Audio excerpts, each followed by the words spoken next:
Jack Holloway ripped the long rifle right out of Emily Carter's hands and lifted it over his head like a trophy so every man on that range could see it. "Honey, this weapon weighs more than your whole arm," he shouted, laughing. "Go find something you can actually carry." The Delta boys behind him howled. Emily didn't grab for her, she didn't raise her voice. She just looked at the far mountains, then back at Jack, and asked 6 quiet words that would end his whole career of underestimating people. "What would you consider a real test?" Before we go one step further, do me a favor. Hit that subscribe button and stay with me all the way to the end of this story, because you are not going to believe what this woman did before the sun went down. And drop a comment right now telling me what city you are watching from. I read every single one, and I love seeing how far this story travels. Now let's get into it. The laughter didn't die all at once. It rolled through the group of operators like a wave, one man setting off the next, until the whole line of them was grinning and shaking their heads at the small woman standing calm in the middle of it. Jack Holloway held the rifle up a second longer than he needed to, just to let everyone get a good look, then dropped it back into Emily's arms with a shrug that said he'd made his point and the conversation was over. But the conversation wasn't over. Emily caught the weapon clean without a steamble, without so much as shifting her boots in the gravel. She held it the way a person holds something they know better than their own reflection. And that steadiness, that total lack of panic, made a couple of the men stop laughing without quite knowing why. "I'm serious," Jack said, still smiling, playing to the crowd. "No disrespect. There's a reason we build these platforms for guys my size. You need mass behind the stock. You need shoulders. Recoil on a rig like that doesn't care how many hours you spend at the range. Physics is physics." "Physics is physics," Emily repeated, nodding slowly as if she were agreeing with him. "You're right about that." Jack turned to his teammates and spread his hands like a man who just won an argument. "See? She gets it." "I didn't say you were right about me," Emily added. That stopped him. He turned back around. The other operators, 30 or so of them, scattered across the training range, in the thin Colorado morning light, started drifting closer. There is a certain sound a group of soldiers makes when they smell a confrontation coming, a low murmur, boots turning in the dirt, conversations dropping to nothing. That sound was building now. Master Sergeant Jack Holloway had been running teams for the better part of 2 decades. He'd kicked in doors on 3 continents. He had a reputation, and reputations in that world are earned in blood and sweat, in the kind of nights nobody ever talks about at home. He wasn't a cruel man, not exactly, but he was a certain kind of man, the kind who had decided a long time ago what a warrior was supposed to look like, and Emily Carter did not look like it. She was small, she was quiet, she kept to herself, and to a man like Jack, quiet and small added up to weak. "All right," Jack said, folding his arms. "Enlighten me, Captain. What am I wrong about?" "You think this rifle is heavy," Emily said. "It isn't. Not if you know where to put it. You think recoil is something you fight. It isn't. Not if you know how to let it move through you instead of against you. You think size is strength." She paused. "It's the thing that gets in the way." A couple of the younger operators laughed, but it was a different kind of laugh. Now nervous, uncertain, the laugh of men who suddenly weren't sure which way this was going to break. Jack's smile got a little tighter. "Big talk." "You started the talking," Emily said. "I'm just finishing it." Lieutenant Noah Bennett, standing off to the side with a spotting scope hanging around his neck, felt his stomach drop. He'd worked with Emily for 3 years. He knew that voice. It wasn't anger. Emily didn't do anger the way other people did.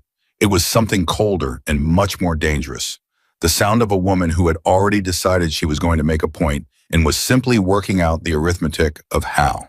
"Cap," Noah said quietly, stepping up beside her. "You don't have to do anything here. Let it go." "I'm not doing anything," Emily said without looking at him. "Yet." Jack heard that word, that little "yet," and something in him got competitive. He was a competitive man. It was half of what made him good at his job. "You know what I like you," he said. "I do. You've got sand. But sand doesn't put rounds on target at distance. And that's the whole game out here. So let me make you an offer, one professional to another." He reached into the pocket of his fatigues and pulled out a folded stack of bills, worn soft at the edges, and held it up between 2 fingers. $2,000, right here. Cash. You take that rig, you put a round on the far steel plate, first shot cold bore, and this money's yours. You miss, you buy the whole team dinner, and you never touch a rifle that big again as long as you're on my range. Deal. The far steel plate. Everyone on the range knew the one he meant. It was a man-sized slab of hardened steel sitting almost 1,200 meters out the standard confidence target, the one the new guys used to feel good about themselves. It was a hard shot for an untrained hand and a routine shot for anyone who belonged there. Jack had picked it on purpose. It was just far enough to look impressive to the crowd and just easy enough that in his mind, the only real question was whether Emily's little arms could hold the weapon steady long enough to send the round. $2,000 is not a small amount of money to a soldier. Several of the operators whistled low. A few pulled out their phones. This was going to be a story either way, and everyone wanted to be able to say they were there. Emily looked at the money. Then she looked at the steel plate. Then she did something nobody expected. She smiled. "No," she said. Jack blinked. "No, that target's too easy," Emily said. "You'd feel bad taking my 2,000 off me on a shot like that, and I'd feel worse taking yours. Let's not embarrass each other." The range went dead quiet. Somewhere a wind flag snapped. Jack's jaw worked for a second, like he was chewing on words that hadn't come out right. "Too easy," he repeated. "For me," Emily said. "Yes." Noah closed his eyes. "Here we go," he thought. "So what do you want?" Jack said. It wasn't really a question anymore.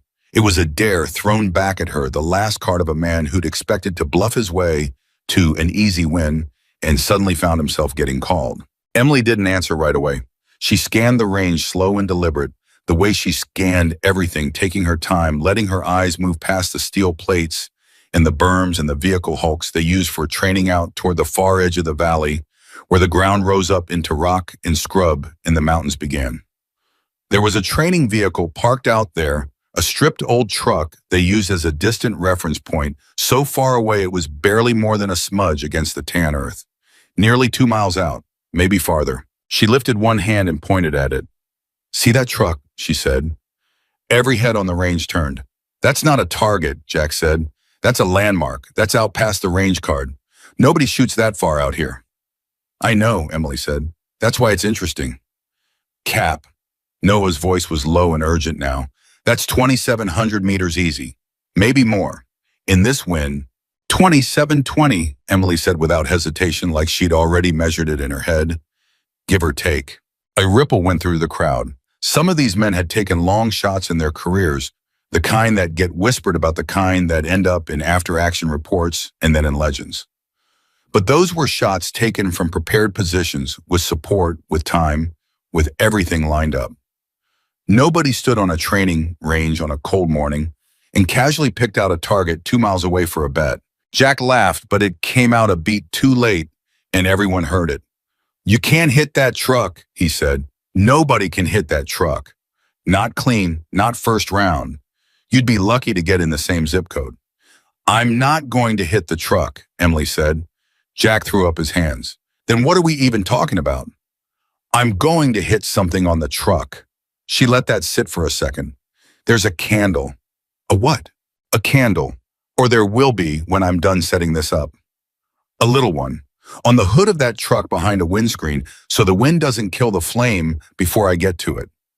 She turned and looked Jack dead in the eye, and for the first time all morning, there was something like warmth in her face, though it wasn't a kind warmth. It was the warmth of someone who has just found exactly the right way to teach a lesson. "I'm going to put a round through the wick. I'm going to put the flame out and leave the candle standing." For a long moment, nobody said anything at all. Then somebody laughed, a short, disbelieving bark, and it broke the spell, and suddenly half the range was talking at once. "That's impossible. She's messing with him. Nobody's threading a wick at 2 miles, come on. Is she serious? She can't be serious." Jack held up his hand for quiet and got it, because whatever else he was still the ranking man on that range. He looked at Emily for a long time, and you could see him trying to work out whether she was bluffing, whether this was some elaborate way of backing out while saving face, whether she'd lost her mind. He couldn't read her. That more than anything is what unsettled him. In 20 years, he'd learned to read men in a glance, to know who would fold and who would fight, and this small, quiet woman gave him nothing. You're telling me, he said slowly, that you're going to shoot the fire off a candle from 2,700 meters and leave the candle. The flame, Emily corrected gently. I'm going to shoot the flame off. The candle stays. The wax stays. Just the wick and just the fire. That's not a shot, Jack said. That's a magic trick. It's not magic, Emily said. It's math and weather and about 10,000 hours of practice that you decided didn't count because I don't have your shoulders. That landed. Jack's face did something complicated. Behind him, one of his own men, a big, quiet sergeant named Ruiz, muttered, "Oh," under his breath, the sound a man makes when he watches someone else take a clean hit. Jack recovered fast. He'd been embarrassed before. He knew the play was to raise the stakes to make the impossibility of the thing so obvious that when she failed, and she was going to fail, everyone would remember the failure and not the moment she'd made him flinch. "Fine," he said. "You want to make it a circus? Let's make it a circus. Same money, $2,000, but now you don't get first-round latitude. You call your shot wick flame candle, standing exactly like you just described it, and if it's not exactly that, you lose. No close, no the wind took it, no excuses. Wick's got to be cut, flame's got to be out, wax has got to be standing. All three, or you pay up and you're done." "I don't want your 2,000, Emily said. Jack's eyebrows went up. "You backing out?" "No." She said it flat and simple. "I don't want your money. If I make the shot, you take that $2,000 and you donated it. There's a family support fund on this post for the wives and kids of the men who don't come home. You put it there, in front of everybody, and you say out loud that you were wrong." The range got very still again. This was different. Money was one thing, a joke between soldiers, easy come and easy go. But this was pride. This was a man being asked in front of his own team to promise to eat his words if he lost. That was a real bet. That had teeth. And everyone watching understood in that moment that Emily Carter hadn't lost her temper at all. She'd walked Jack Holloway step by step exactly where she wanted him, and now he had a choice. He could back down in front of 30 operators, the men who followed him into rooms where people were trying to kill them, or he could take a bet he was now genuinely afraid he might lose. Jack Holloway had never backed down from anything in his life. That was his strength. On that particular morning, it was also going to be the thing that undid him. "Deal," he said. Somebody in the crowd exhaled hard. Ruiz clapped once sharp. Noah put a hand over his own face. "Cap," Noah said, pulling Emily a few steps away, dropping his voice so only she could hear. "What are you doing? What are you doing? That's not a bet you take on a whim. That's a shot you'd need a week to build a real range card, a weather station, a spotter you trust with your life, and even then, one gust, and it's over. And you just told him no excuses. If the wind so much as breathes wrong, you don't just lose the money. You lose everything. Every man on this post is going to know." "I know," Emily said. "Then why?" Emily looked at him, and for just a second the calm cracked, and Noah saw what was underneath it, and it wasn't recklessness. It was something older and heavier, a tiredness he recognized. The tiredness of a person who has spent a whole career being the smallest one in the room and having every single thing they've earned handed back to them with a little laugh and a no offense. "Because if I let this one go, Noah," she said quietly, "then the next kid who walks onto a range looking like me, they let it go too. And the one after that, and it never stops. Somebody has to make it stop being funny." She looked back at Jack, who was already telling his boys how he was going to spend the dinner she was going to buy him. "Today, it stops being funny." Noah stared at her. Then he nodded slow, and something in his posture changed, straightened, because he'd just decided he wasn't watching a friend make a mistake. He was watching a friend go to war, and he was going with her. "Then you're not doing it alone," he said. "You're not building this shot solo. That's insane, and you know it. I spot. My scope. My calls, my numbers. If you're going to do the impossible, you do it with a spotter who's not going to blink." For the first time that morning, Emily's face softened all the way. "I was hoping you'd say that." 27-20, Noah said half to himself, already doing the mental math, already looking sick about it. "In this valley, with this front coming in." He glanced at the sky where a gray wall was beginning to gather over the mountains, still far off but moving. "You know that weather's turning." "I know," Emily said. "It's going to get worse before you can take it." "I know," Emily said again. "That's the part he doesn't understand yet." What part? She almost smiled. He thinks the weather's going to save him. They set the shot for the following evening. That was Emily's call, and it surprised everyone because conventional wisdom said you shoot long distance in the calm of early morning before the sun heats the ground and stirs the air into rolling waves of mirage and thermals. Evening, especially with a front rolling in, meant unstable air, shifting wind, dropping temperature, all the things that turn a hard shot into a hopeless one. Jack heard the timing and grinned like Christmas had come early. She's setting herself up to fail, he told Ruiz that night in the chow hall loud enough that half the room could hear. Evening shot weather coming at that distance, she's giving herself an out. When she misses, she's going to say the conditions beat her. That's why she picked the worst possible window. So she can blame the wind. Ruiz, who was a quieter man than his sergeant, didn't answer right away.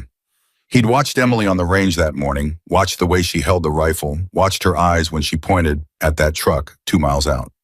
He'd been doing this a long time himself, and something about the whole thing had gotten under his skin. Or, Ruiz said, finally pushing his tray away.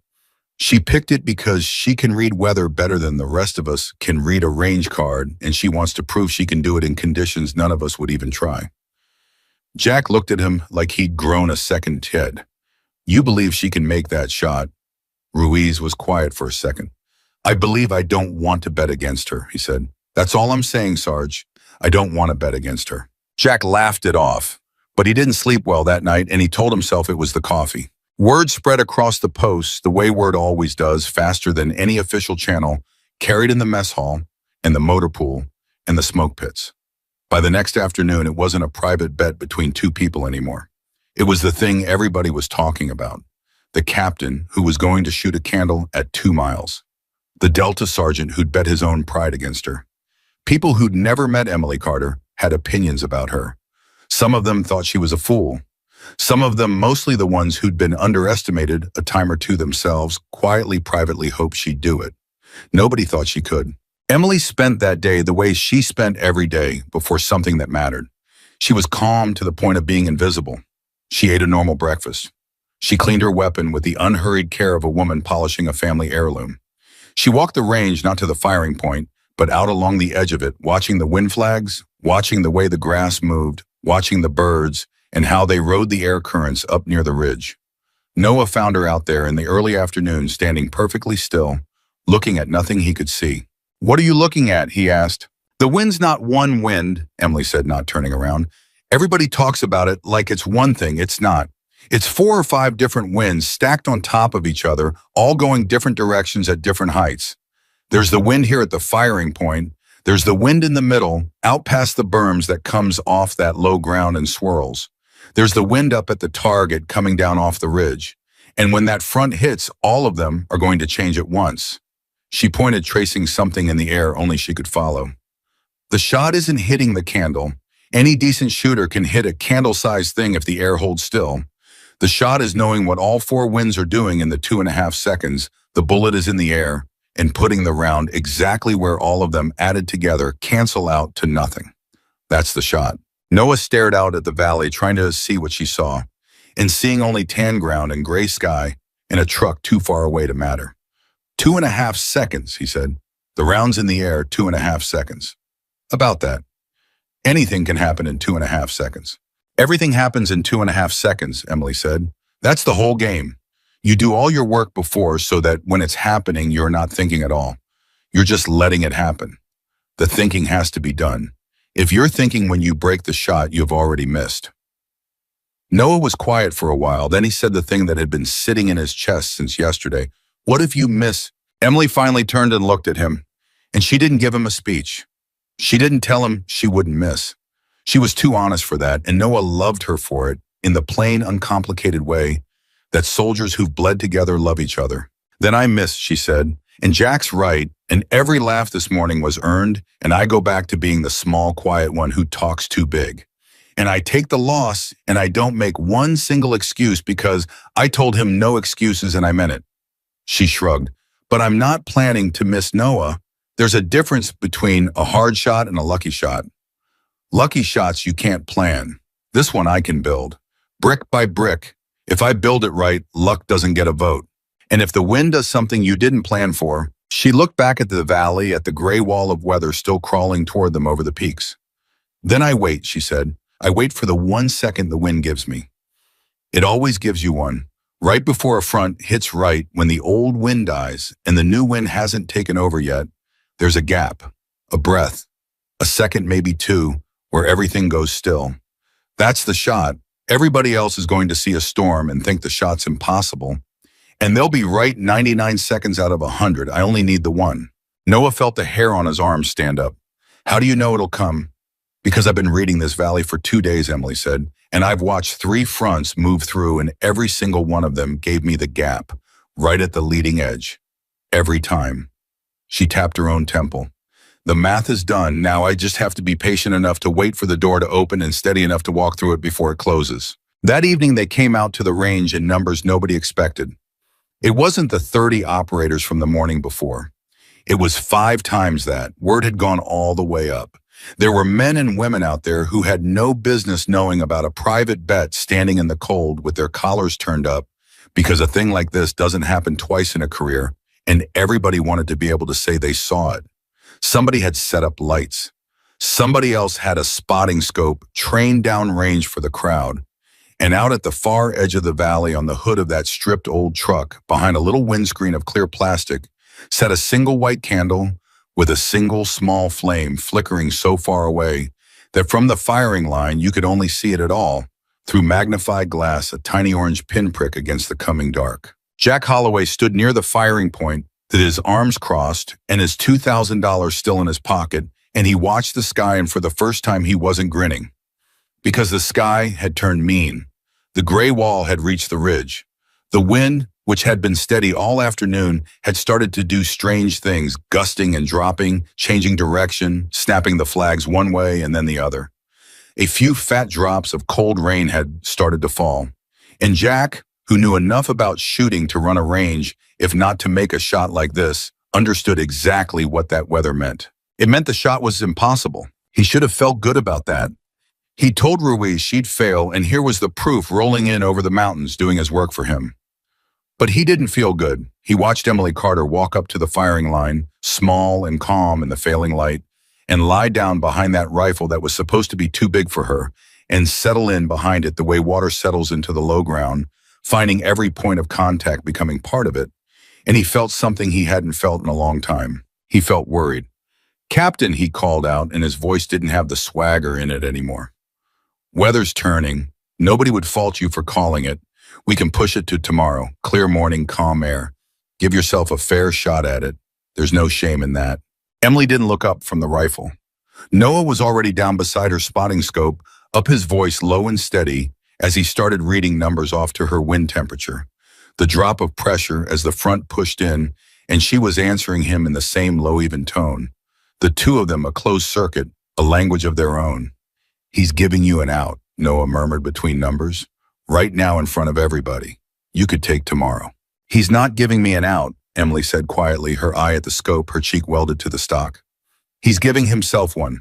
If I shoot tomorrow and I make it, he gets to say the easy conditions made it possible. If I shoot tonight in this, there's no story he can tell himself afterward. Tonight or never, Noah. This is the only version of this shot that actually proves anything." Noah swallowed. "Wind's all over the place. I've got a full value gust left to right, then nothing, then it swings. I can't give you a stable call. It won't hold still long enough." "I know," Emily said. "So what do you want me to do?"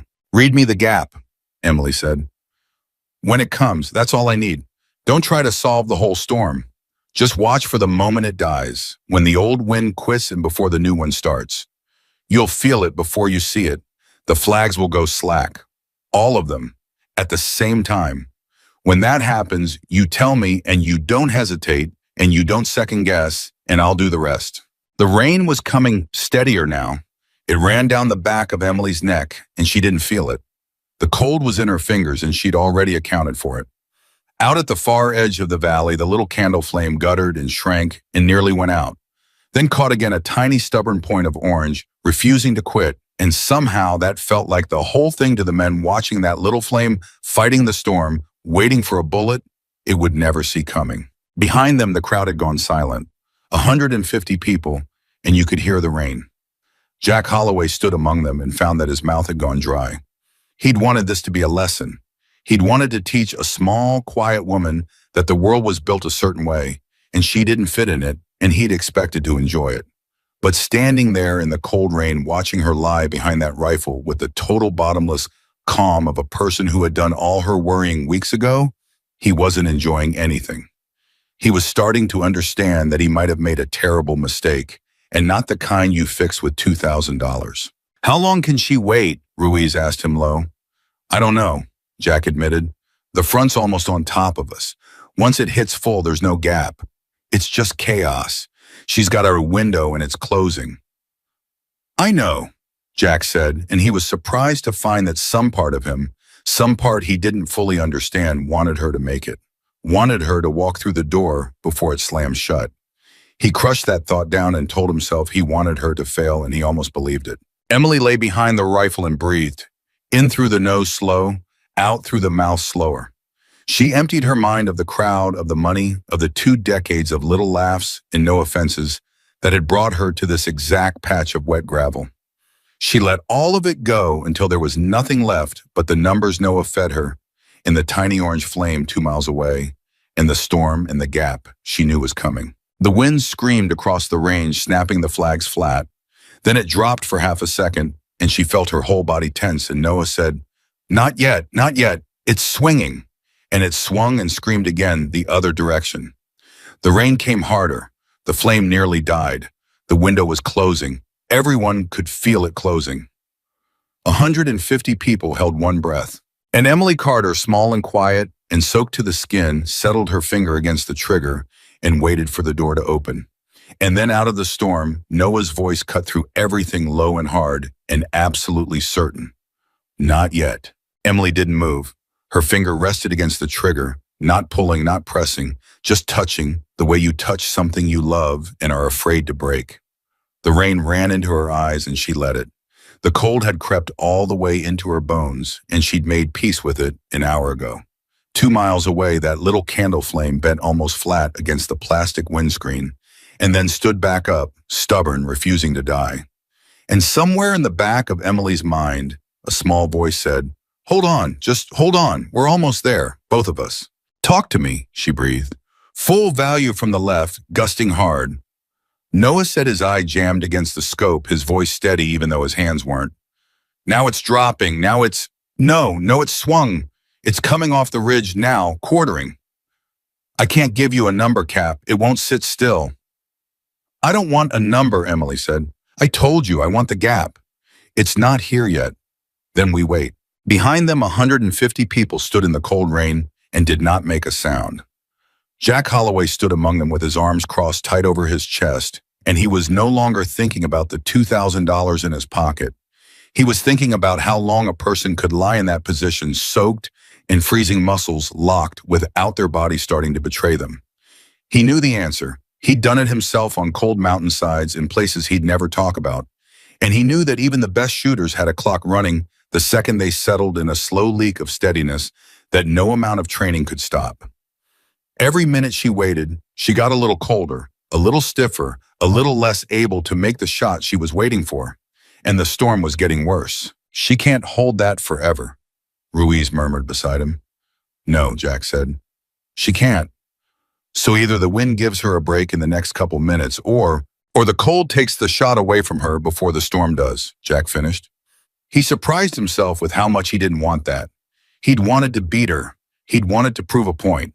But there's a difference between beating someone and watching them get beaten by the weather, by their own body, by the plain, cruel physics of the thing, and Jack found that he had no appetite for the second kind.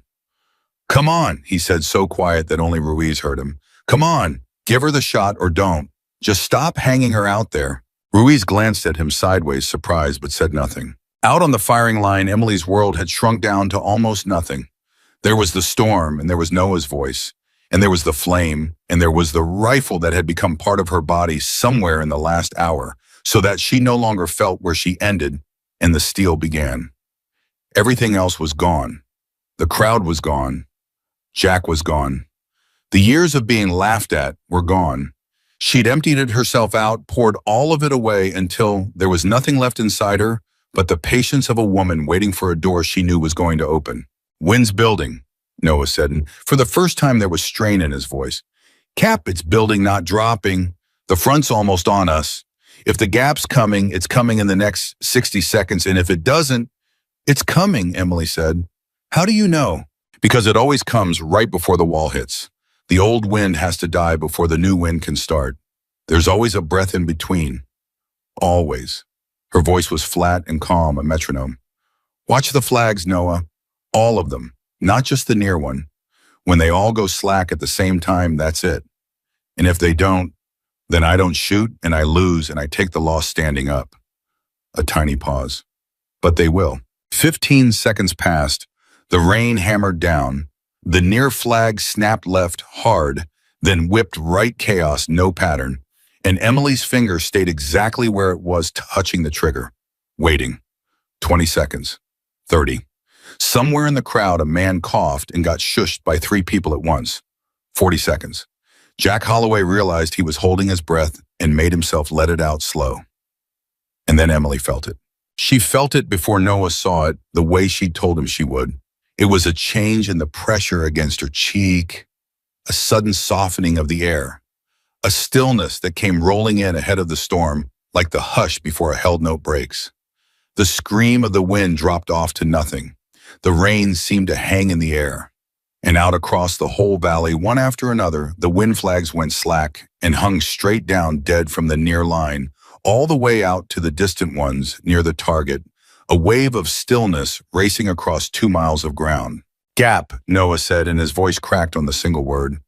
Gap, gap, all of them. It's here. It's here. But Emily was already gone somewhere he couldn't follow. The word barely reached her. Her body had taken over all the thinking already done, all the math already built, and in the half second the door stood open, she did the only thing left to do, which was nothing at all except let it happen. Her breath was already out, her heart between beats. Her finger, which had been touching the trigger for 4 full minutes, moved the last impossible fraction of an inch. The rifle fired. The shock wave rolled across the range and slammed into the crowd like a physical thing, a crack that echoed off the mountains and came back doubled. And then it was gone, and the bullet was gone, vanished into the storm, invisible on its way across the 2 miles of failing light, on a journey that would take 2.5 seconds, which is nothing and which is everything. Nobody breathed. 2.5 seconds is not a long time. You can barely say a full sentence in 2.5 seconds. But for the 150 people standing on that range, and for Noah with his eye jammed against the scope, and for Jack Holloway with his arms crossed, and his heart doing something strange in his chest, those 2.5 seconds stretched out into something that had no bottom. Emily didn't move. She stayed exactly where she was behind the rifle, her eyes still at the glass because she'd already done everything she could do, and the only thing left was to let the bullet finish its work. And then 2 miles away, the tiny orange flame vanished. It didn't flicker. It didn't gutter and fight and slowly die the way it had a dozen times in the storm. One instant, it was there, a small, stubborn point of light against the dark, and the next instant, it was simply gone, snapped out, and the darkness closed over the spot where it had been. For 1 full second, the range was completely silent, and then it erupted. It wasn't a cheer nod at first. It was a sound like 150 people, all inhaling at once, a gasp so big, it had weight followed by voices climbing over each other. Disbelief and shock and something close to fear, the sound people make when they've just watched something happen that they'd been certain couldn't. Somebody shouted. Somebody else was laughing, high and wild. A young operator near the front just kept saying, "No way, no way, no way," over and over like his brain had gotten stuck. But out on the firing line, Emily Carter didn't move, and Noah didn't cheer because they both knew something the crowd didn't. They didn't know if she'd made the shot. They knew the flame was out, but the flame going out proved nothing. The whole storm had been trying to blow that candle out for an hour. A gust could have done it in the same instant the bullet arrived. The round could have gone wide by a foot, by an inch, by a hair, and the wind could have killed the flame at the exact wrong moment. And from 2 miles away in the dark and the rain, there was no way on earth to tell the difference. The shot Emily had called wasn't putting the flame out. Anybody's bullet in the right zip code or a strong enough gust could put a flame out. The shot she'd called was threading the wick, cutting the wick clean and leaving the wax standing. And whether she'd done that or whether the storm had simply blown out a candle at the same moment her round sailed past it into the dark, was a question that could not be answered from the firing line. Jack Holloway understood this too. It hit him a beat after the crowd started roaring, and it stopped his own reaction cold. He'd been about to feel something, relief or defeat, or he didn't even know what, and then his shooter's brain caught up and reminded him of the terms. Wick cut, flame out, wax standing, all three. Or she lost, and the flame going out told him exactly 1/3 of what they needed to know. He pushed through the crowd toward the firing line, and the noise died down around him as people noticed his face, because his face wasn't the face of a man who just watched someone win a bet. It was the face of a man who just realized nobody had won anything yet. Flames out, he said, looking down at Emily, who was finally sitting up, moving slow, working the stiffness out of fingers that had been locked around a rifle for far too long. Everybody saw it, but that's not the bet, Captain. You know it's not the bet. I know, Emily said. The wind could have taken it. Same second your round went by. There's no way to call this from here. I know, Emily said again. She wasn't arguing. She was rubbing warmth back into her hands, her expression unreadable, giving nothing away, and it drove Jack a little crazy, the same way it had driven him crazy the morning before. He'd just watched this woman do something he would have sworn was impossible, and she looked like a person who'd finished a crossword puzzle. So how do we settle it? Jack said. Emily looked up at him then, and there was the smallest flicker of something in her eyes. Not triumph, not smugness, just a quiet, tired certainty. The same way we always settle it, she said, then we go look. Noah was already on his feet, pulling the spotting scope down, and he looked at Emily with an expression Jack couldn't read, something between awe and terror. Cap, he said quietly, so only she and Jack could hear. The flame went out clean. One frame it was there, next frame it was gone. That's not how wind does it. Wind wrestles it. Wind makes it fight. That was a switch getting flipped.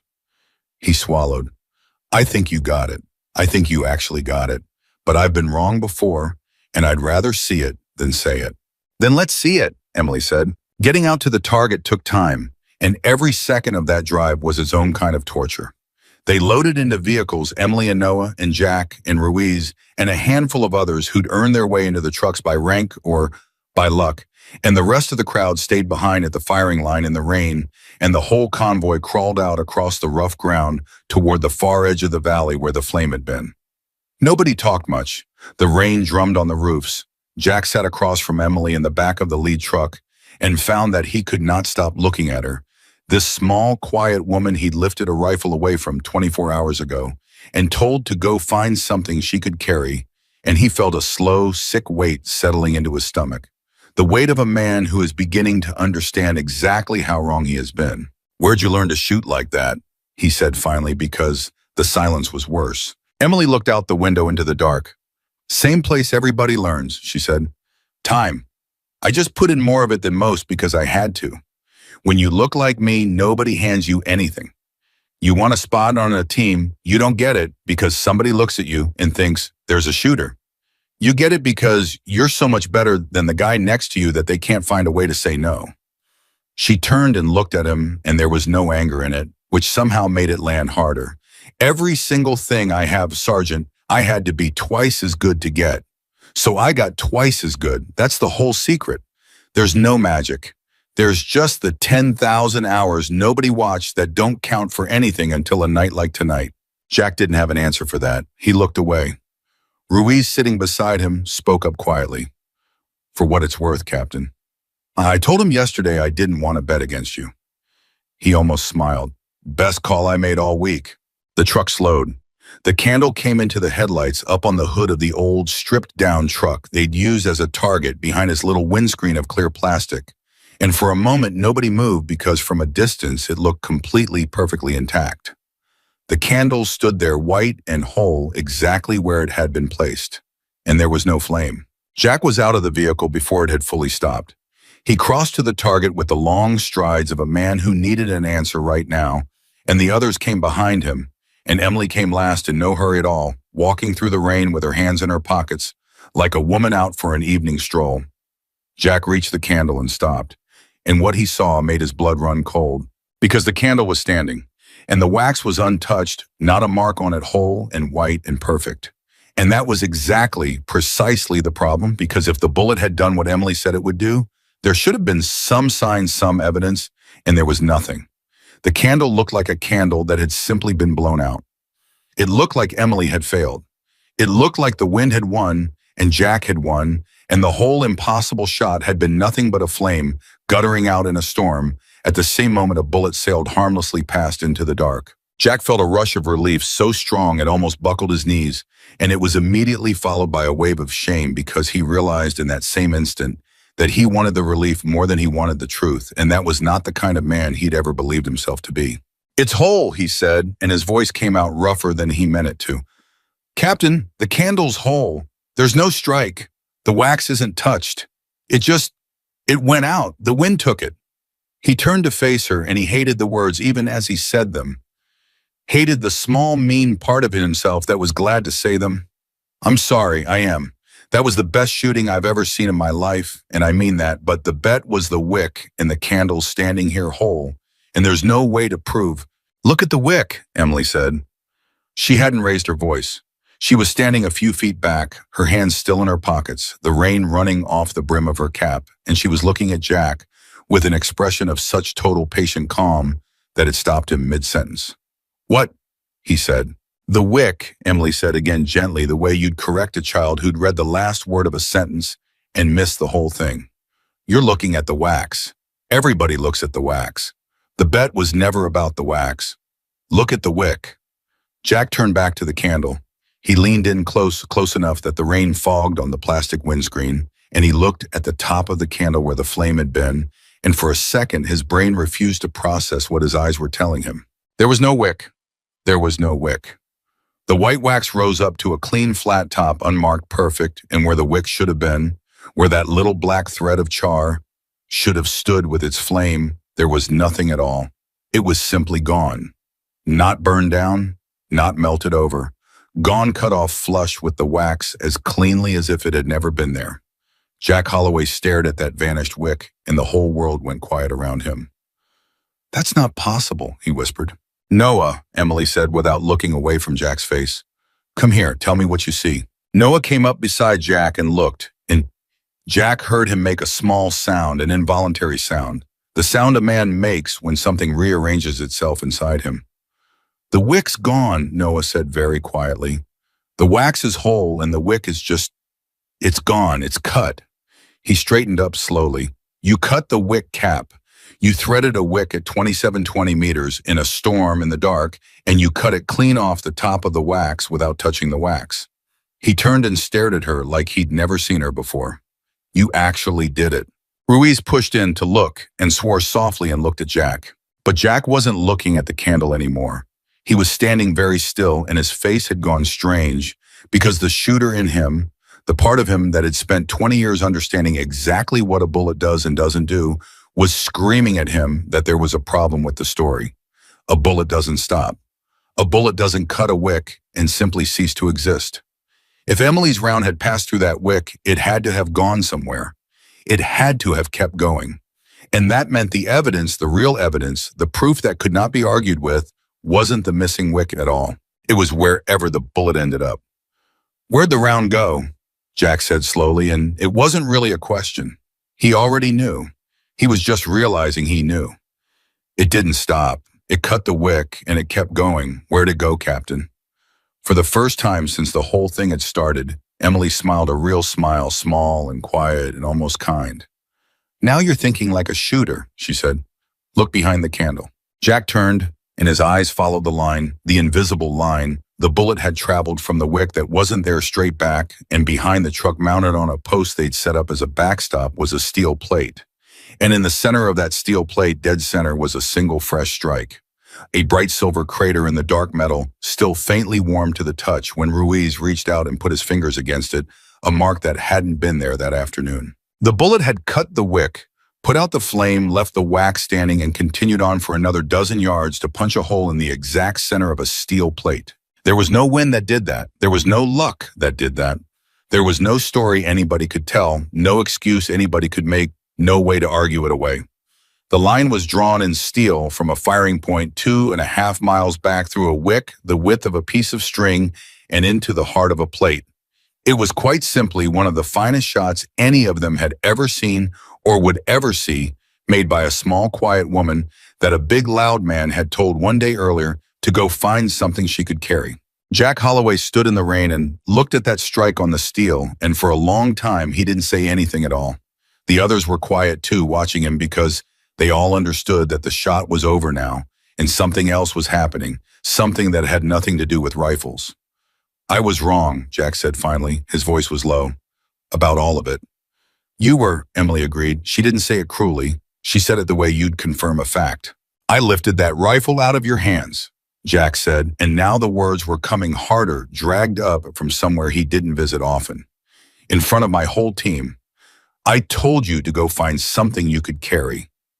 I looked at you and I saw small. I saw quiet. And I decided that meant weak, and I never once thought maybe I was the one who couldn't see straight." He shook his head slowly. 20 years I've been doing this. 20 years and I still looked at you and saw a body instead of a shooter. That's on me. That's nobody's fault but mine." Emily was quiet for a moment. The rain came down between them. "You want to know the part that gets me," she said. "It's not the laughing. I've been laughed at my whole career. I stopped caring about the laughing a long time ago. It's that you're good, Jack. You're actually good. I've heard about you. The men who follow you into rooms would take a bullet for you, and that means something that's not nothing. And a man that other good men trust with their lives, still looked at me and couldn't get past the size of my shoulders." She let that sit. "If you can't see it, what chance does the next one have? That's why I couldn't let it go. Not for the money, not even for pride. For the next kid who's built like me and walks onto a range and hears the same laugh I heard yesterday. Somebody had to make you look. So I made you look." Jack Holloway, Master Sergeant Delta Force veteran of more fights than he could count, looked at the small woman in front of him, and then he did something none of his men had ever seen him do.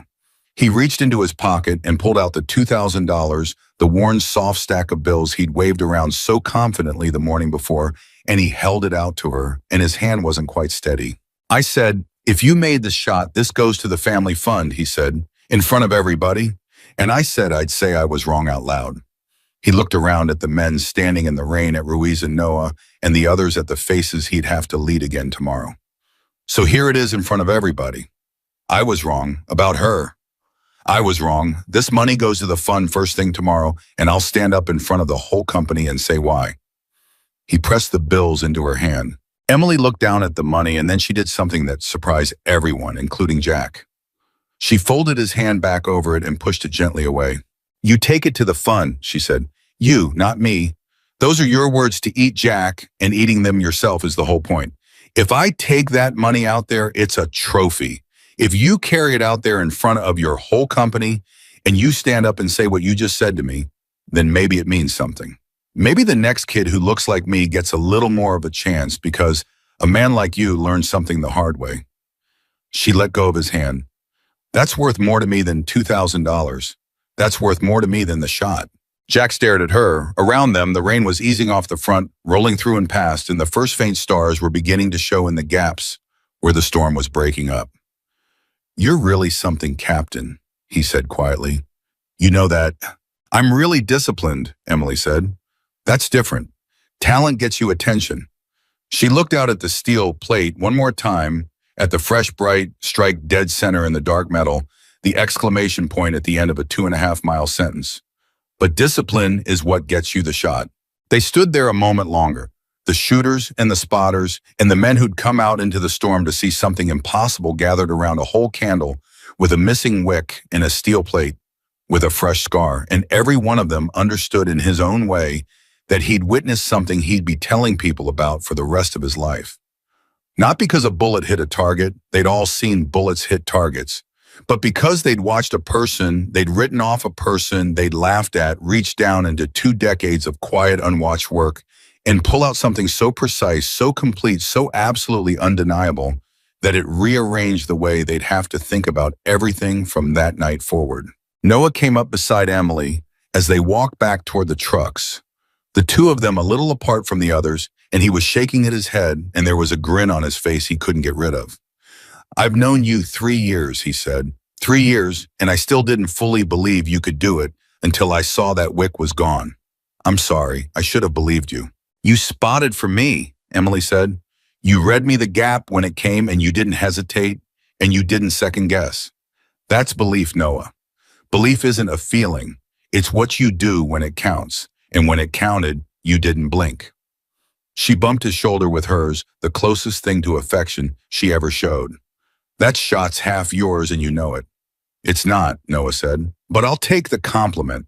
Behind them, Jack Holloway walked alone for a moment, the $2,000 back in his pocket, his mind somewhere far away. He was thinking about all the ranges he'd run, all the young shooters who'd come through, and he was wondering with a cold and honest discomfort how many of them he'd sized up in a single glance and quietly filed away as not enough. How many candles he'd never seen get lit because he'd blown them out with a laugh before they had a chance to burn. He didn't like the thought, but he made himself sit with it all the way back across the dark valley because he understood that this was the actual lesson, and the shot had only been the thing that forced him to learn it. Ruiz fell into step beside him. You okay, Sarge? No, Jack said honestly, but I will be. He glanced back over his shoulder to where Emily and Noah were climbing into the lead truck, two small figures in the breaking dark. You know what the worst part is? She wasn't even angry, any of it. She had every right to be furious, and instead she just taught me, like I was one of her guys, like I was worth teaching. He shook his head. I don't know if I'd have been that decent about it, if somebody did to me what I did to her. That's probably why she's the one who made the shot, Ruiz said. Jack thought about that for a long moment. Yeah, he said quietly, probably is. By the time the convoy rolled back to the firing line, the crowd was still there, all 150 of them standing in the last of the rain. And when the trucks pulled up, they surged forward with 100 questions, because from 2 miles back and all they'd seen was the flame go out and then nothing. And they didn't know how it had ended. They didn't know if she'd made it. It was Jack who climbed out first, and it was Jack who they turned to because he was the ranking man and because everyone knew whose bet it had been. They wanted him to tell them what happened. They expected some of them that he'd found a way to weasel out of it, or that the candle had proven the wind took the flame, or any of a dozen outcomes that let the natural order of things stay the way it had always been. Jack Holloway climbed up onto the running board of the truck so they could all see him, and he raised his hands for quiet, and he got it. And then in front of 150 people with the rain dripping off his cap and his own $2,000 still in his pocket, he told them the truth. He told them about the wick that was gone and the wax that was whole and the fresh strike dead center in the steel plate 2 miles and a dozen yards downrange. He told them it was the finest piece of shooting he had ever seen or ever expected to see. And then he said the part that cost him something, the part his men would remember longer than the shot itself. I told her yesterday to go find something she could carry, Jack said, and his voice carried out over the silent crowd. I lifted that rifle out of her hands, and I told her she wasn't built for it. I was wrong. I was wrong in front of all of you, so I'm going to be wrong in front of all of you now too. That woman is a better shooter than I am. She's a better shooter than anybody I've ever stood next to. And the only thing that ever kept me from seeing it was that I looked at her and made up my mind before she ever touched a trigger. He let that hang there. Don't do what I did, any of you. You look at a shooter, you look at what they can do, not what they look like. That's the whole lesson. Cost me $2,000 and about 20 years of being sure of myself to learn it. He stepped down, and for a second the crowd was quiet.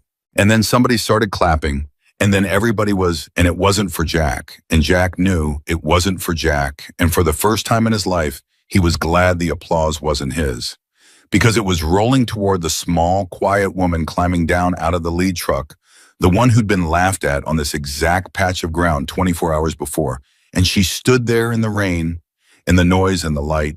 And she didn't raise her arms in triumph, and she didn't smile, and she didn't say a word. She just looked out past all of them, out to the dark edge of the valley, where a whole candle stood with a missing wick and where a fresh silver scar sat dead center in a steel plate, and where an hour ago in a storm that should have made it impossible, she had waited for a door to open and walked through it before it closed. The applause was still ringing across the range when Emily turned and walked away from it. Not toward the crowd, not toward the men wanting to shake her hand, but back toward the equipment table where she began quietly and methodically to break down her rifle. Because that was who she was. The shot was over. The lesson was taught. And to Emily Carter, the next most important thing in the world was cleaning her weapon before the rain got into it. Noah found her there a minute later, still grinning like a fool. "You know there's about 150 people over there who want to buy you a drink," he said. "And you're out here field stripping a rifle." "The rifle doesn't care that I made the shot," Emily said, wiping the bolt down with slow, practiced hands. "It'll rust just the same. The people can wait.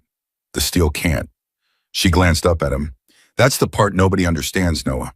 The shot everybody's clapping about that took 2.5 seconds. The reason I could make it took 20 years of nights exactly like this one where nobody was watching and there was nothing to win, and I cleaned my weapon anyway. The applause is for the 2.5 seconds, but the 2.5 seconds were the easy part."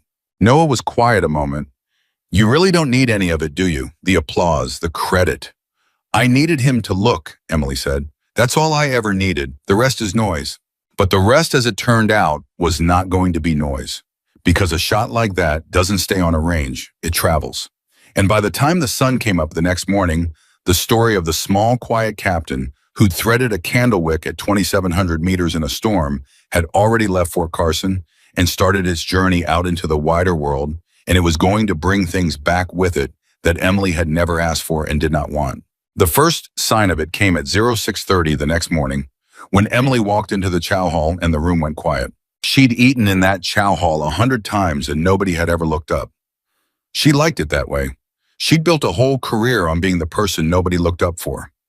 But this morning when she pushed through the doors with her tray, conversations stopped mid-sentence and heads turned, and a young private near the door had actually stood up, and Emily stopped dead just inside the entrance with the sudden, deeply uncomfortable feeling of a person who has become overnight something other than invisible. "At ease," she said to nobody in particular because she didn't know what else to say. "Sit down, eat your breakfast." They sat, but they kept looking, and Emily got her food and found the emptiest corner she could and ate fast, and the whole time she could feel it, the weight of 100 pairs of eyes, and she hated it, and she couldn't have said exactly why, except that being seen had never once in her life brought her anything but trouble. Jack Holloway found her there at the corner table and set his own tray down across from her without asking. He had, true to his word, already been to the family fund office when it opened. The $2,000 was gone donated, and he'd made the man behind the desk write out a receipt so he could show it around. But that wasn't why he'd come looking for her. "Morning, Captain," he said. "Sergeant, you sleep." "No," Emily admitted. "You, not much." Jack picked at his eggs. He looked at Emily, thought, like a man who'd spent the night wrestling with something and hadn't won. "Word's out," he said. "Past the post, I mean. Somebody had a phone out last night. There's video. It's already, I don't know how these things work exactly, but it's already gotten off the installation. My phone's been going since 5. Guys I served with 15 years ago calling to ask if it's real." Emily set down her fork. A cold feeling was starting to gather in her stomach. Video of what? Of the shot, of the flame going out, of me standing up on that truck and eating my words. He said it without embarrassment, which was its own kind of growth. "And here's the thing, Captain. It's not just the guys. It's up the chain now. I got a call this morning from a bird colonel I've never met wanting to know about the shooter from the video. And when a colonel you've never met is calling about you before breakfast, that means somebody above him is asking too." The cold feeling in Emily's stomach spread. "I didn't do it for a video." "I know that. I did it for one man and about 30 of his friends on a range in the rain. It was supposed to stay there." "I know," Jack said again. "But it didn't. And now you've got to decide what you're going to do about that, because I'll tell you right now, Captain, a thing like this doesn't just fade. People up the chain, when they see something like that, they don't think good for her. They think, how do we use this?" He leaned forward and his voice dropped. "And that's what I came to warn you about. Because there's a right way for this to go and a wrong way, and you're about to have a lot of people trying to push you toward the wrong one." Emily looked at him for a long moment.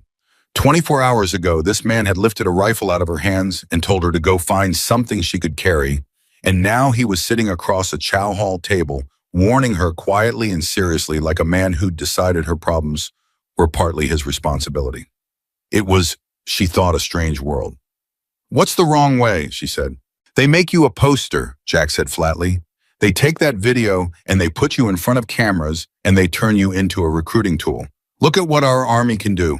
Look at the little lady who outshot the big Delta sergeant. They'll love that story.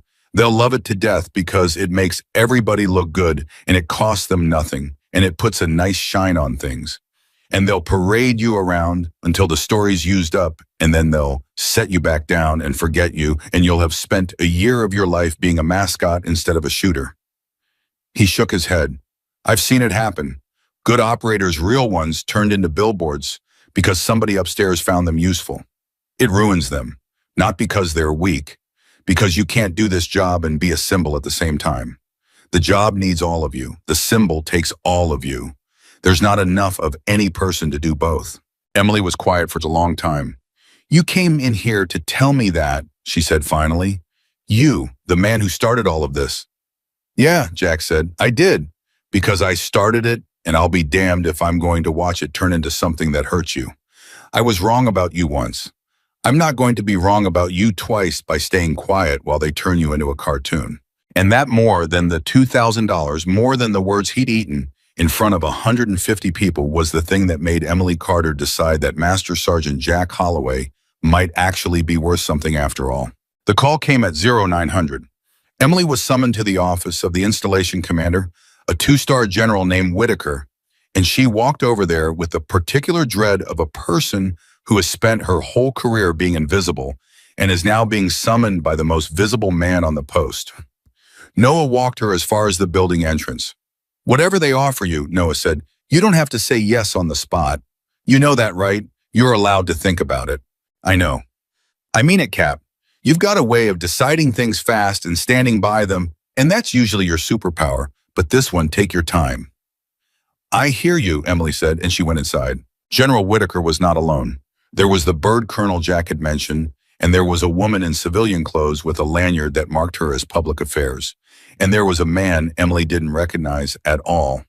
Older, sharp-eyed, wearing no rank because he was the kind of man who didn't need to.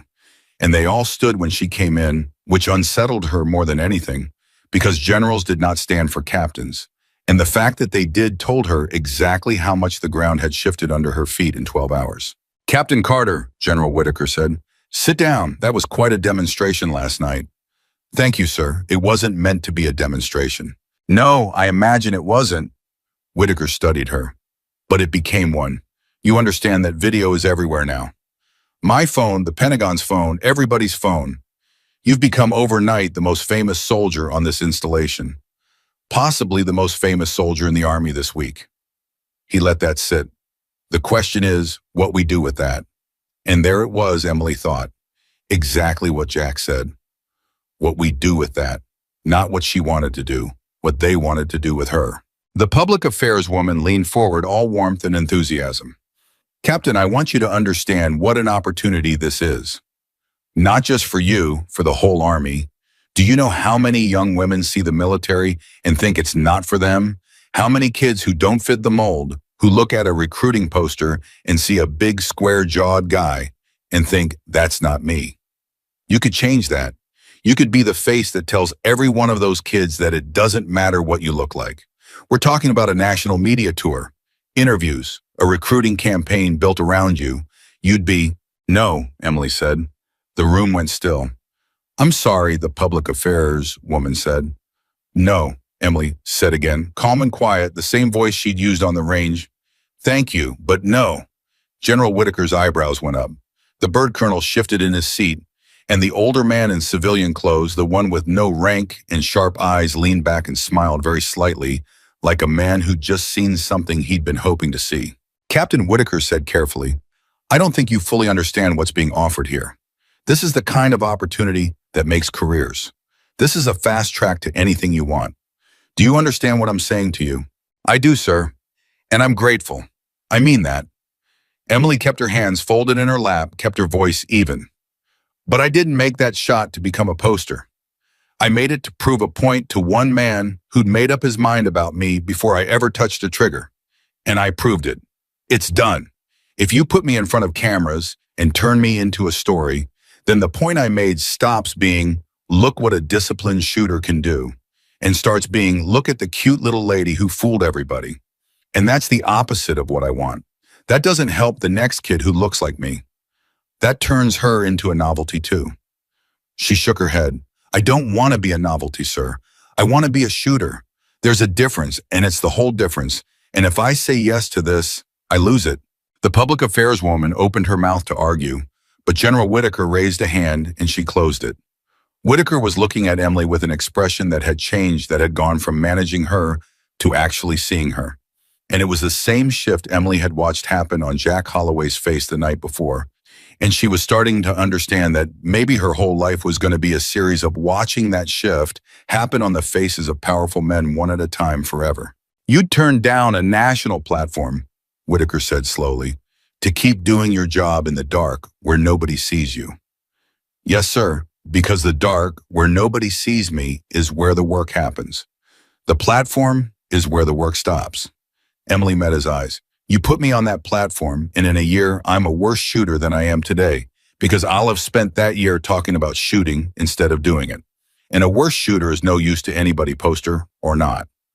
There was a long silence. And then the older man, the one with no rank, spoke for the first time. Captain Carter, he said, and his voice was quiet and dry and carried the weight of a man used to being listened to. My name doesn't matter, and my unit doesn't have a name you'd recognize, so let's skip that part.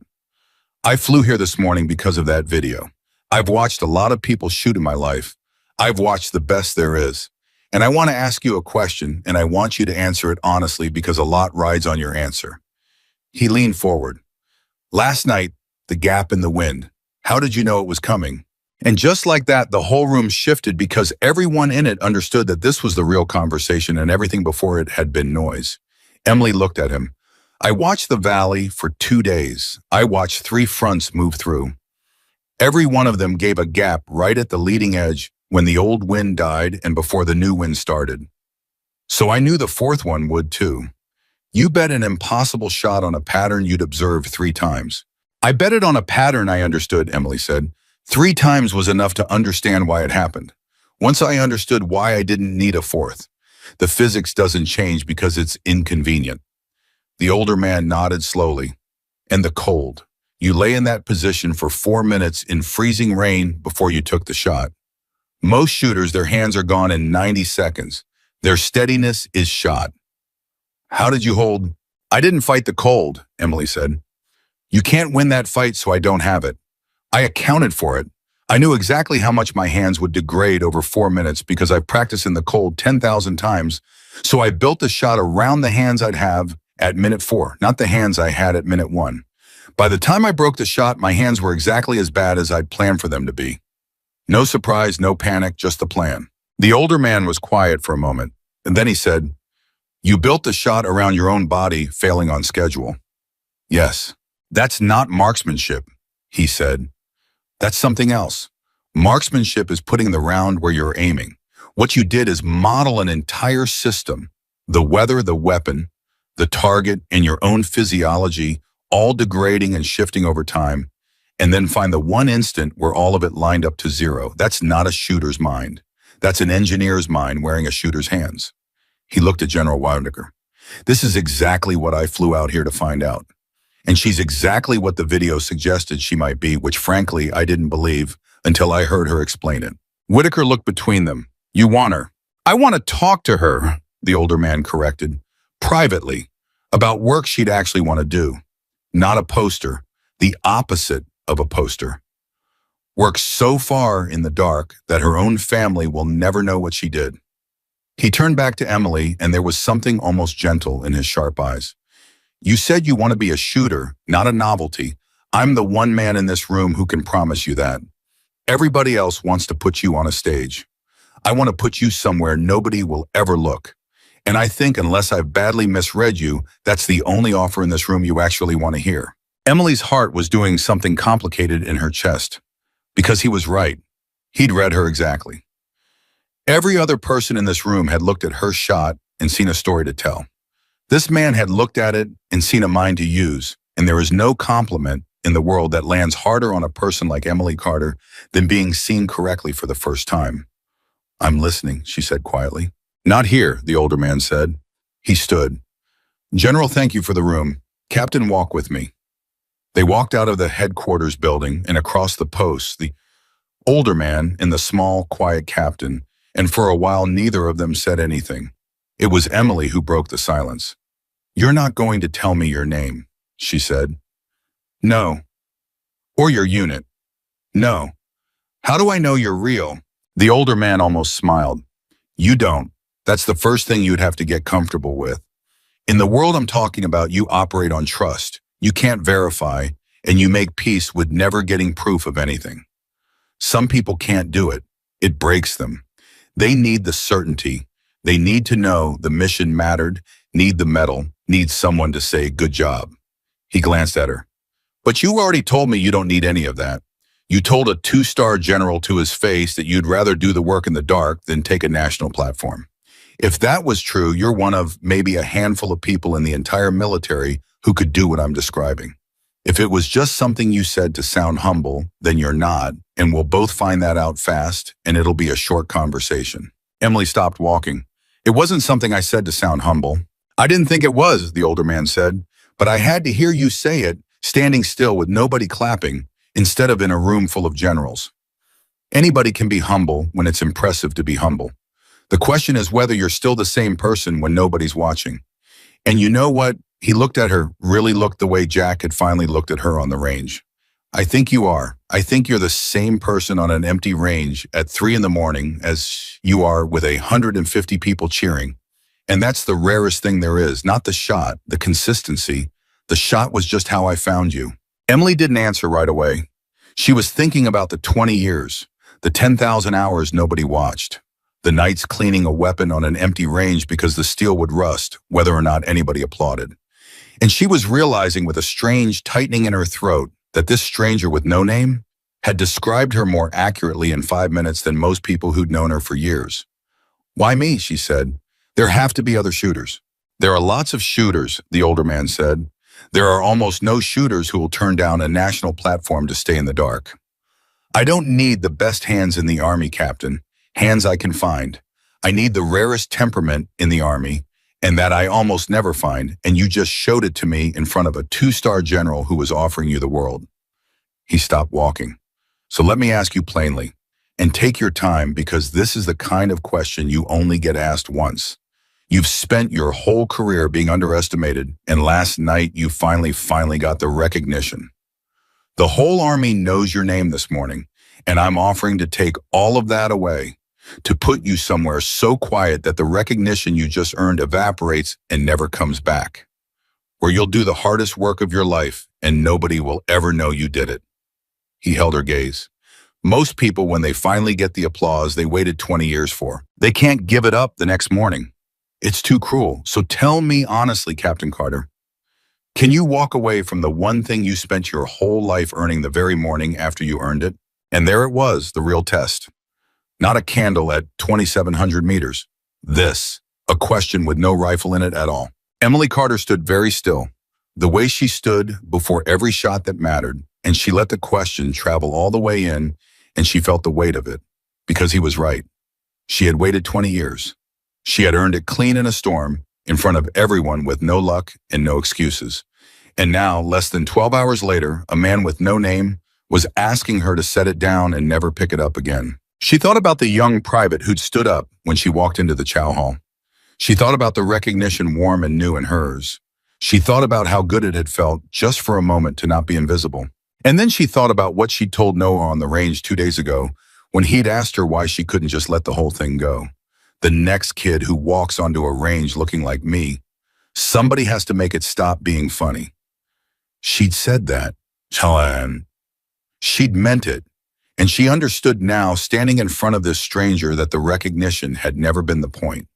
It had never once been the point. The point had always been the work, and the work had always been in the dark, and if she said no to this man to keep the applause, then the applause would have made a liar of her. The recognition was never mine to keep, Emily said slowly. It was borrowed. I made a shot, and people clapped. And that was nice, but it was for the 2.5 seconds, and the 2.5 seconds were never the real thing. The real thing was always the 20 years nobody watched. She looked up at him and her voice was steady. You're not asking me to give up anything I actually have. You're asking me to keep doing the only thing I've ever really done, which is the work in the dark where it counts whether or not anybody claps. The older man looked at her for a long, long moment, and then for the first time he smiled all the way. Captain Carter, he said quietly, I flew out here this morning half expecting to be disappointed. Half the people in that video would have said yes to the poster before I finished the sentence. I came prepared to shake your hand, tell you it was a hell of a shot, and fly home empty-handed. He extended his hand. I'm very glad to have been wrong. Emily looked at his hand. She didn't take it yet. Before I shake that, she said, I need to know one thing and I need a real answer, not a recruiting answer. The people I work with now, Noah Bennett, my spotter. He read me the gap last night when it counted, and he didn't blink. If I go where you're talking about, I go alone, don't I? I don't get to bring the one person who's had my back for 3 years. The older man's smile faded into something more serious, more respectful. That's the first thing you asked about, he said. Not the pay, not the danger, not the glory. Your spotter. He nodded slowly as if she'd passed a test he hadn't told her he was giving. Yes, you'd go alone. That's the cost, and it's a real one, and I won't pretend it isn't. The work I'm describing, you can't bring your people with you. You leave the ones who know you, and you go somewhere where you have to build trust all over again from nothing with strangers in the dark. He held her gaze. I told you it would take things from you. That's the first one. Your spotter. Are you sure you want to keep hearing the rest? And Emily Carter, who 12 hours ago had been the most famous soldier in the Army, and who 12 hours before that had been invisible, and who had spent her whole life learning that the only thing that ever really mattered was the work nobody watched, stood in the cold Colorado morning and understood that she was standing at the edge of a door exactly like the one she'd waited for in the storm. A gap, a moment, a place where everything went still and she had to walk through before it closed. She thought about Noah. She thought about the 20 years. She thought about the next kid who'd walk onto a range looking like her. And then she took a slow breath, the same breath she took before every shot that mattered, and she gave the man her answer. I want to hear the rest, Emily said. But I'm not saying yes today, and here's why. The older man's eyebrows lifted just slightly. It was Emily suspected, not a reaction he got often. I made a promise to somebody yesterday, she said, not out loud, to myself, that I made that shot for the next kid who walks onto a range looking like me. And if I disappear tonight into a place with no name, then that kid never hears the rest of the story. She hears that a woman made an impossible shot and then vanished. That's a legend. Legends don't help anybody. What helps is knowing it was real, knowing it was earned, knowing exactly how it was done so she can do it too. Emily met his eyes. Before I go dark, I need to make sure the lesson doesn't go dark with me. Give me a little time to put the light where it belongs. Then I'm yours. The older man studied her for a long moment, and then he did something that surprised her. He laughed quietly and shook his head. You know, he said, I've recruited a lot of people over the years. Every single one of them, when I made the offer, thought about themselves. What they'd gain, what they'd lose, what it meant for their career, their family, their legacy. You're the first one who heard the offer and immediately started thinking about a child you've never met. He nodded slowly. Take your time, Captain. Put the light where it belongs. The kind of work I do doesn't run on a clock, and the right person is worth waiting for. He reached into his jacket and produced a plain card blank, except for a single phone number. When you've done what you need to do, you call that number. Any hour, it'll be answered. He pressed it into her hand. And Captain, for what it's worth, the fact that you're not saying yes today is the exact reason I want you. The ones who say yes right away are running towards something.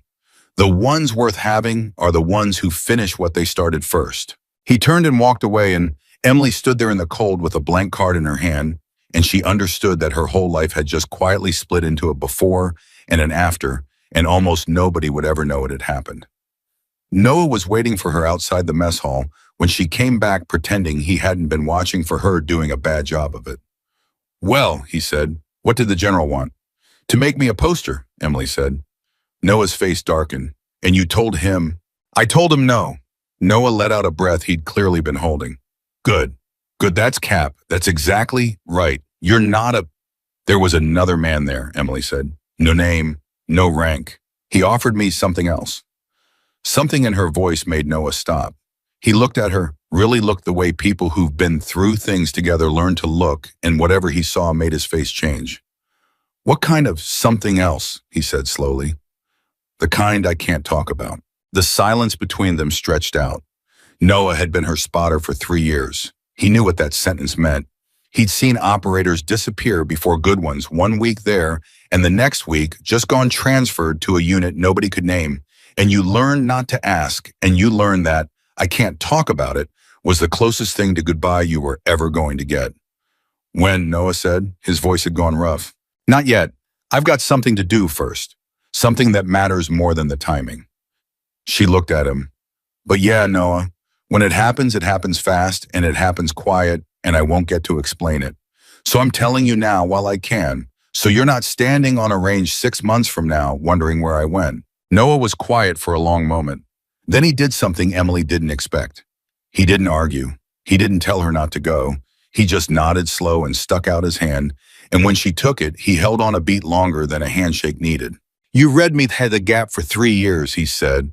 It was the honor of my career, Cap. Whatever this is, wherever you're going, you go to be the best there ever was. And don't you dare look back and wonder if you should have stayed. You were never built to stay anywhere. I knew that the first day I spotted for you. He let go of her hand. Just promise me one thing. Name it. Whatever it is you've got to do first. The thing that matters more than the timing. He almost smiled. Let me help. One last shot for old times. And Emily Carter, who almost never smiled, smiled. Because the thing she had to do, it turned out, needed a spotter. What Emily did next spread through Fort Carson faster than the story of the shot itself. And it caught everyone off guard because it was the last thing anybody expected from a woman who just turned down a national media tour to protect her privacy. She asked General Whitaker for the range, not for herself, for a class. It happened 3 days later on a clear, cold Saturday morning, and it started small.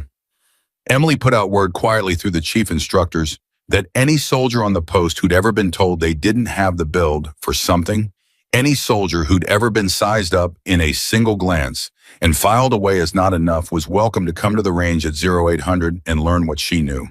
She didn't advertise it as a marksmanship class. She advertised it as something else. She called it in the single flyer she allowed to be posted for anybody who's ever been laughed at on a range. She expected a dozen people, maybe fewer. 200 showed up. They came from all over the post. Young privates and grizzled sergeants, men and women, people built like Jack Holloway, and people built like Emily, in every shape in between. But the ones who came first, the ones who lined up early with something raw and hopeful in their faces, were the small ones, the quiet ones, the ones who'd spent their whole careers like Emily being invisible.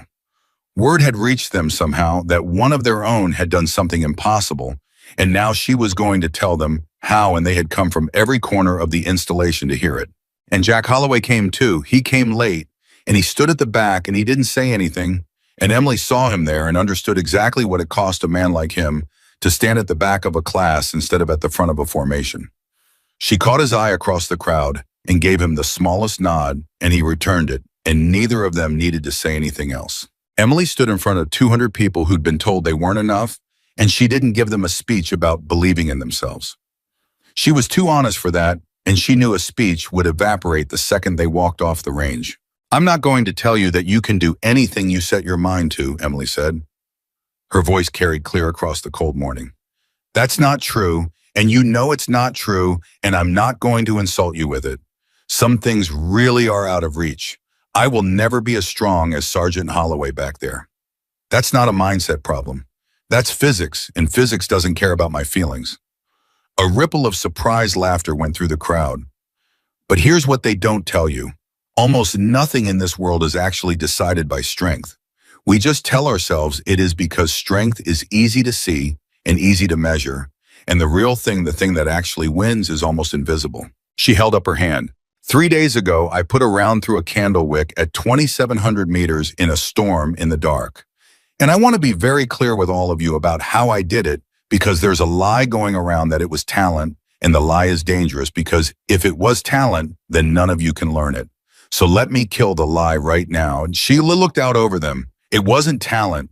It was 10,000 hours nobody watched. It was reading a valley for 2 days when everybody else was sleeping.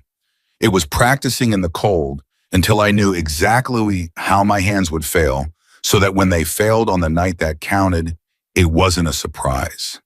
It was math I did 100 times until I didn't have to think about it anymore. Every single piece of that shot, everyone, is something any person in this crowd can learn if they're willing to put in the hours nobody claps for. She paused. The strong ones win the fights you can see, but the disciplined ones win the fights nobody's watching. And nearly every fight that actually matters is one nobody's watching. Nobody said a word. 200 people, and you could have heard a pin drop. So I'm not going to teach you to believe in yourselves, Emily said. I'm going to teach you to outwork everybody who ever underestimated you, because that's the only revenge that lasts.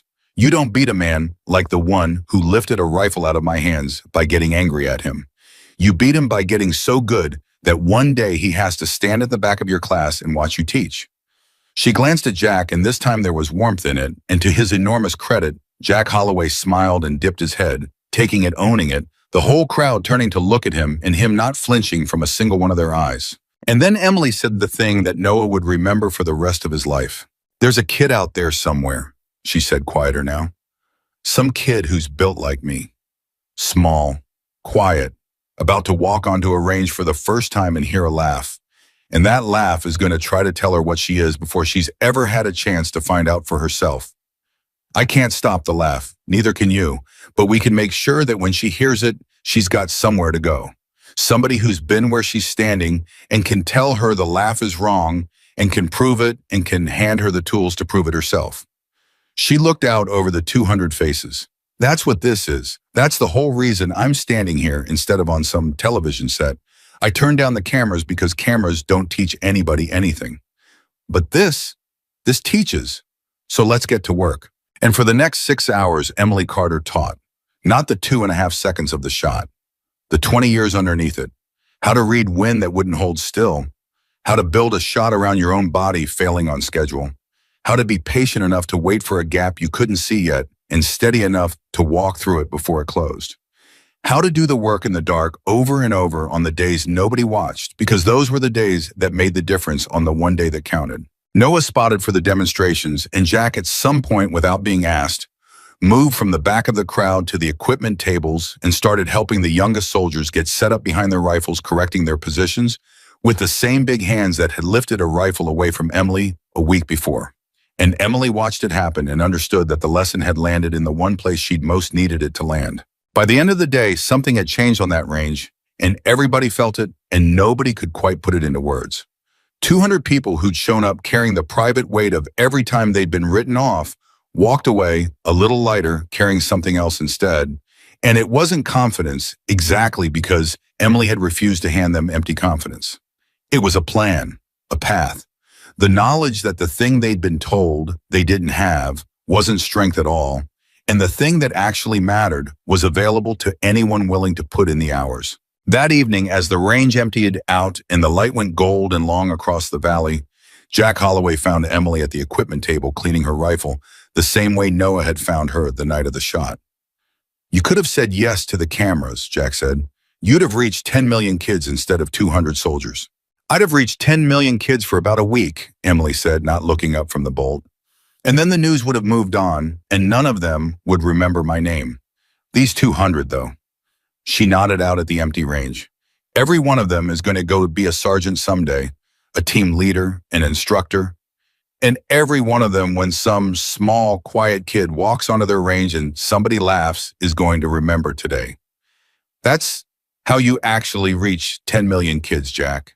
Not from a stage, one range at a time, through people who were in the room. She finally looked up at him. The cameras reach a lot of people shallow. This reaches a few people deep, and the few people carry it the rest of the way. Deep beats wide. It always has. Jack was quiet for a while. Then he said the thing he'd come over to say. I've been doing this 20 years, he said, and in 1 week you taught me more about what this job actually is than I learned in the whole 20. And I don't just mean the shooting. He looked at her. I mean the part where you looked at 200 people who'd been kicked around their whole lives and you didn't sell them a dream. You handed them a shovel and told them to start digging. That's Captain. That's the realest thing I've ever seen anybody do in a uniform.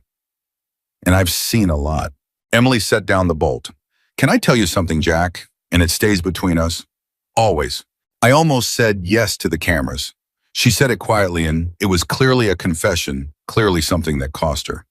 For about 10 seconds in that office, when the public affairs woman was talking about 10 million kids, I almost said yes. Because part of me, this part, I don't like very much. Part of me wanted it. Wanted to finally be seen after 20 years. Wanted the whole world to know. She shook her head. The pull is real, Jack. Don't let anybody tell you the humble ones don't feel it. We feel it worse because we've gone without it longer. At the last second, I remembered that the version of me who wants to be seen is not the version of me who makes the shots. And I had to pick one. So I picked the shooter. She looked out at the range. But it was close. It's always close. Anybody who tells you it's easy to walk away from the applause is lying to you, or they never really wanted it in the first place. Jack absorbed that. It was, he thought, the most honest thing anybody had ever told him, and it made him respect her more, not less, that the discipline hadn't come free, that she'd wanted the easy thing and chosen the hard thing anyway, which is the only kind of discipline that actually means anything. So what happens now? Jack said. Word is you turned down the general. Word is there was another guy in that room nobody can identify. Word travels, Captain, even for people who don't want it to. Emily didn't answer right away. She thought about the blank card in her pocket with a single phone number on it. She thought about the man with no name and no rank who'd offered to take her somewhere so quiet that the whole world would forget she existed. She thought about Noah and the handshake and the way he'd said you were never built to stay anywhere. What happens now, she said carefully, is I've got a few more things to finish. This class isn't a one-time thing. I'm setting it up to run without me. Training the instructors who will keep teaching it after I'm gone. Making sure that when the small, quiet kid walks onto a range 6 months or 6 years from now, there's somebody there who knows what to tell her, whether or not I'm still around to tell her myself. She looked at Jack. And then when that's built, when it can stand on its own without me holding it up. She paused. Then I've got a phone call to make. Jack understood. He didn't ask. That was the discipline she'd taught him in a week, the discipline not to reach for a thing that wasn't his to know. Whatever it is, Jack said, and wherever it takes you. He put out his hand, the same big hand that had lifted a rifle away from her, the same big hand that had spent the afternoon helping young soldiers into a good prone position.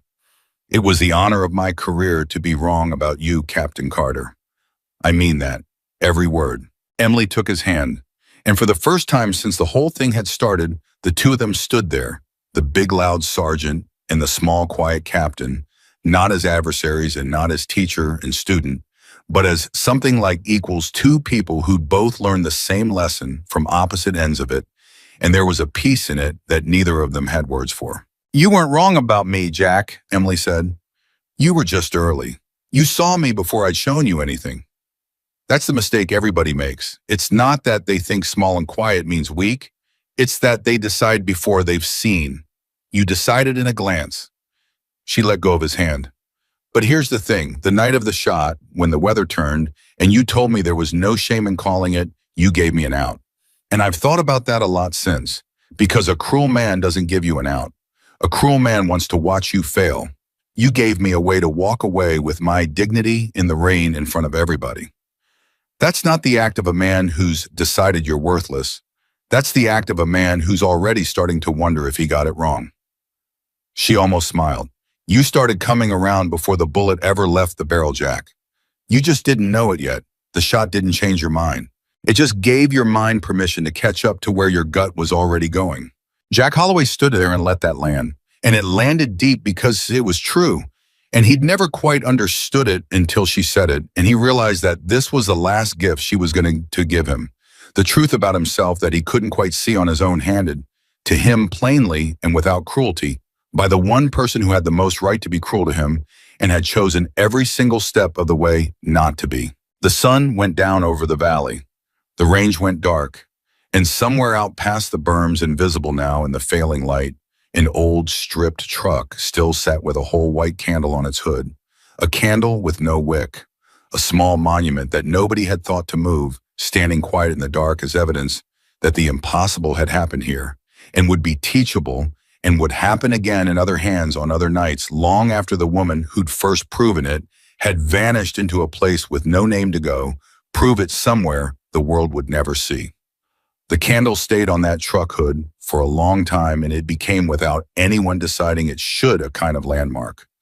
New soldiers arriving at Fort Carson would hear the story within their first week, and somebody would drive them out to the far edge of the range and point at the little white candle with no wick, and the story would get told again. And every time it got told, it got a little bigger. The way true stories do when they're carried by people who need them to be true. But that was later. In the days right after the class, Emily Carter did exactly what she told Jack she would do. She built a thing to run without her. It was harder than making the shot. She understood that early.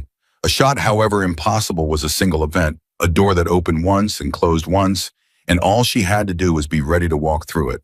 But building something that would outlast her, that would keep teaching after she was gone, that was a different kind of work, entirely slow and unglamorous. The kind with no applause at the end of it, which was exactly why she trusted herself to do it right. She picked 6 instructors, not the best shooters on the post, which surprised everyone. She picked the ones who'd been underestimated themselves, the ones who knew in their bones what it felt like to walk onto a range and hear a laugh, because she'd learned long ago that you can teach a person to read wind, but you cannot teach them to care about the small, quiet kid at the back of the line. That part they either had or they didn't, and the 6 she picked had it. "Why me?" one of them asked her, a young sergeant named Alvarez, barely 5'4", who'd spent her whole career being told she'd washed out of things she'd never even been allowed to try. "There are better shooters, there are better teachers. Why pick me to carry this?" "Because you flinched when I said the word laughed in that class," Emily said. "I watched you. 200 people in that crowd, and when I said, for anybody who's ever been laughed at on a range, most of them nodded like it was somebody else's problem. You flinched because it was yours. And that flinch is the whole qualification. You can't teach somebody to defend a kid from a pain you've never felt. You felt it, so you'll defend her without me having to tell you to. That's why you." Alvarez was quiet for a moment. Then her jaw set and something changed in her posture, and Emily recognized it because it was the same thing that had happened to her own posture 20 years ago, when somebody had finally for the first time looked at her and seen a shooter instead of a size. "I won't let you down," Alvarez said. "I know you won't," Emily said. "That's the other reason I picked you. The ones who say, 'I won't let you down' and mean it are rare. Most people say, 'I'll try.' You didn't say try. Hold on to that." The days ran together after that. Emily taught the 6 instructors everything. Not just the shooting, but the philosophy underneath it. The refusal to sell empty confidence. The insistence on handing people tools instead of dreams. She wrote nothing down because the man with no name had made her cautious about what got written down, but she made the 6 of them repeat it back to her until they could teach it in their sleep, until she was sure the lesson lived in them and not just in her, until she was sure it would survive her leaving. Noah watched all of it and said little because he understood what he was watching. He was watching a person put her affairs in order. Not the way a dying person does, but the way a person does who knows they're about to step through a door and never come back and wants to make sure that what they built keeps standing after they're gone. "You're really going," he said one evening, the 2 of them alone at the equipment table, the 6 instructors gone home for the night. It wasn't a question anymore. "I'm really going. When it's built. When it's built." Noah nodded slowly. He picked up a cleaning rod, turned it over in his hands, put it down. "Can I ask you something, Cap, and you can tell me it's none of my business? You've earned better than that from me. Ask. Are you scared?" Emily was quiet for a long moment. It was, she thought, exactly the kind of question only Noah would ask, straight to the center, no armor around it. "Yes," she said finally, "not of the work. The work I'm not scared of. I've been getting ready for hard work my whole life without knowing what it was getting ready for." She set down the bolt she'd been cleaning. "I'm scared of the part where I go somewhere, nobody knows me, and I have to earn it all over again from nothing. 20 years, Noah. 20 years to get to where the people around me finally know what I can do. And I'm about to throw all of that away and walk into a room full of strangers who'll take one look at me and think exactly what Jack thought. Her voice was very quiet. I'll have to prove it all again. The whole thing from zero, and I'm tired, Noah. I made the shot. Part of me just wants to rest inside the fact that I made it, and instead I'm choosing to go start over in the dark. She looked at him. So yeah, I'm scared, but scared isn't a reason not to go. Scared is just the tax you pay for doing something that matters. I made peace with that tax a long time ago. Noah looked at her, and there was something shining in his eyes that neither of them acknowledged, because they were soldiers, and there were things soldiers didn't name out loud. For what it's worth, he said, the strangers will figure it out faster than Jack did. Jack took 24 hours and a candle at 2,700 meters. Whoever you're going to, they already saw the video. They already know. You're not starting from zero. You're starting from the best introduction anybody ever had. Emily almost laughed. That's the nicest thing anybody said to me all week. I've got one more. Noah stood up and he looked at her, and this time he didn't hide what was in his face. It was the honor of my life to read you the gap. I'll spot for 100 more shooters before I'm done, and none of them will ever be you. And I'll spend the rest of my career telling the story of the night the wind died, and I called it, and you put a round through a wick 2 miles out in a storm. And every time I tell it, I'll leave out the part where I almost didn't believe you. Because you deserve to be believed, Cap. From the first second, you always did. He put out his hand one more time. Go be the best there ever was, and don't look back. Emily took his hand, and this time neither of them let go for a long while.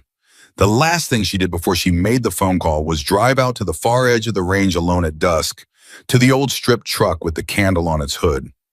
She stood in front of it in the fading light, the small, quiet woman in the small white candle with no wick.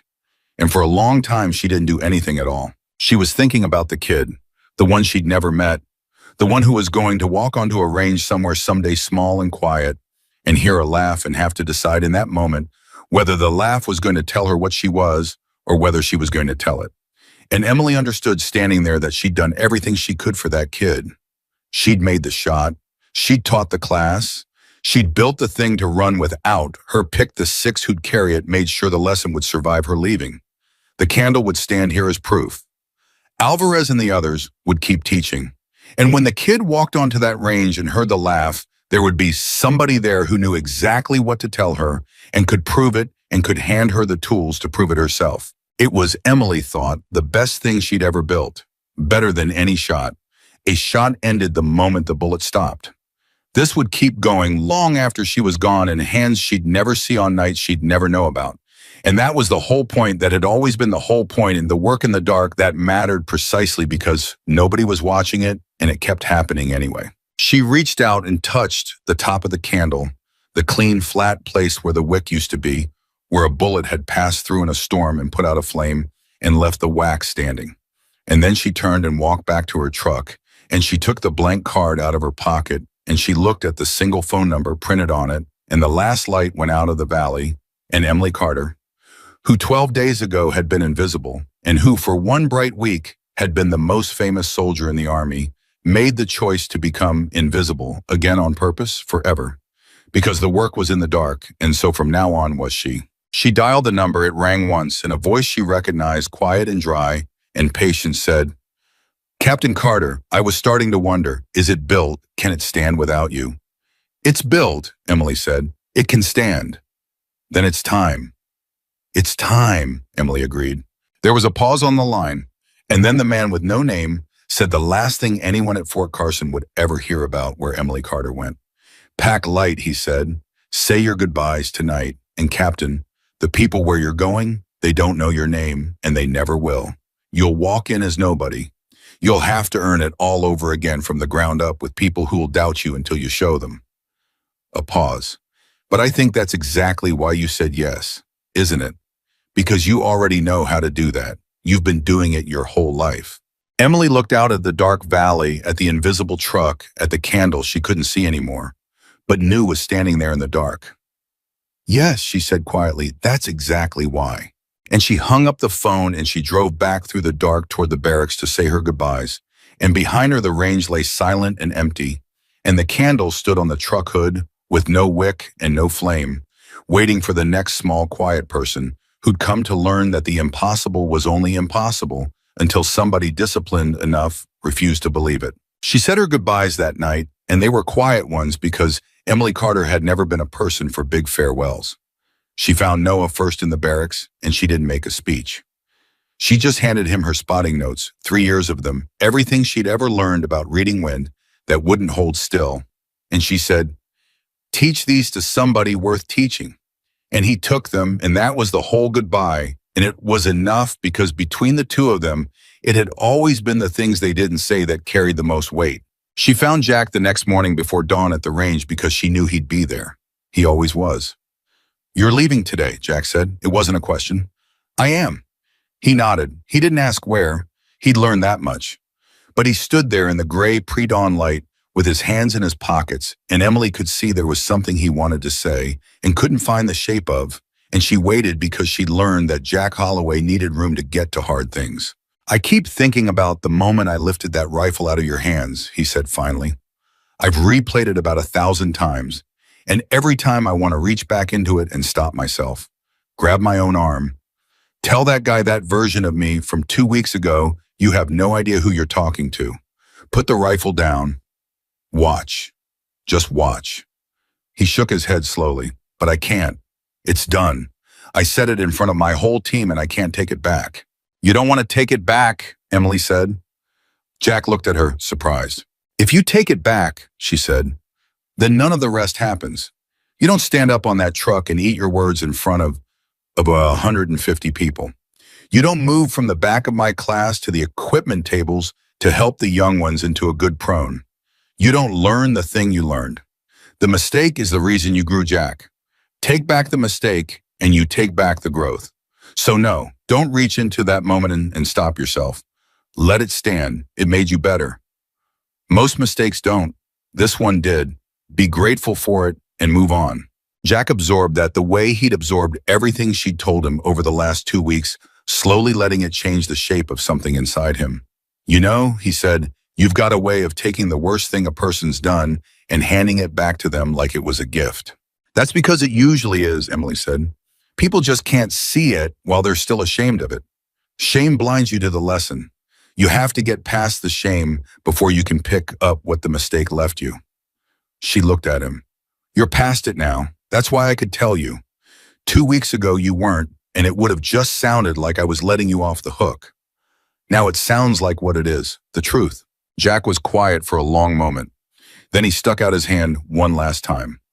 "Go do whatever it is you're going to do," he said. "And Captain, the next small, quiet kid who walks onto my range and somebody laughs," his jaw set, "there won't be a laugh, not on my range, not ever again. That's the one promise I can make you, and I'll keep it till the day I retire." Emily took his hand. "That's the only goodbye gift I wanted," she said. "You just gave it to me." And then she left. Quietly the way she did everything. A single bag, no ceremony.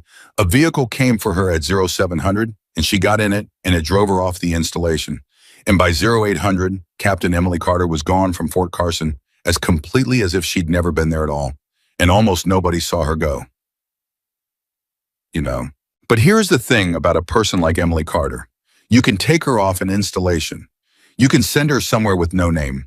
You can make her invisible again on purpose forever. But you cannot unring the bell. You cannot make the 200 people in that class unlearn what they learned. You cannot make Jack Holloway unbecome the man he became.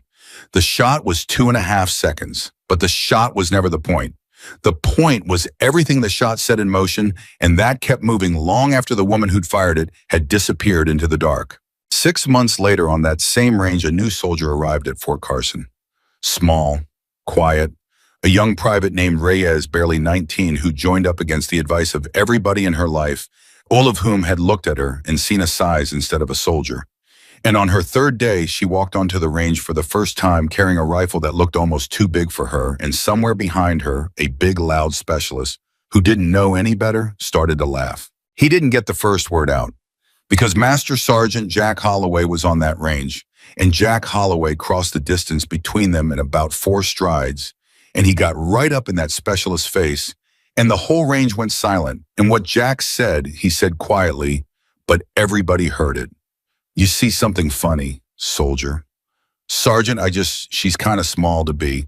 Let me tell you a story, Jack said. And he told it. He told the specialist, and by extension the whole range, about a small, quiet captain who'd stood on this exact patch of ground and put a round through a candle wick at 2,700 meters in a storm in the dark. First shot cold bore no excuses. He told about the wick that was gone and the wax that was whole and the strike dead center in the steel plate 2 miles and a dozen yards downrange. And then he said the part that mattered. I laughed at her, Jack said, right here, where you're standing. I lifted a rifle out of her hands and I told her to go find something she could carry. And she made me eat those words in front of 150 people, and it was the best thing that ever happened to me because it taught me the one lesson this job comes down to. He looked at the specialist and then at young Private Reyes, standing frozen with her too big rifle, her face caught somewhere between humiliation and something that hadn't dared to become hope yet. You never ever decide what a shooter is before you've seen them shoot. You laughed at that private before she put a single round downrange. Same as I laughed at a captain who turned out to be the best I ever saw. So here's what's going to happen. You're going to apologize, and then you're going to shut up and watch. Because for all you know, you just laughed at somebody who's going to make you look like a fool 6 months from now. And if she does, a grim smile, it'll be the best thing that ever happened to you. Trust me, I'd know. The specialist apologized, and Private Reyes stood there, and something moved across her face, the exact thing Emily Carter had described to a man with no name in a cold Colorado morning half a year before. The look of a person who has just been told for the first time in her life that the laugh doesn't get to decide what she is.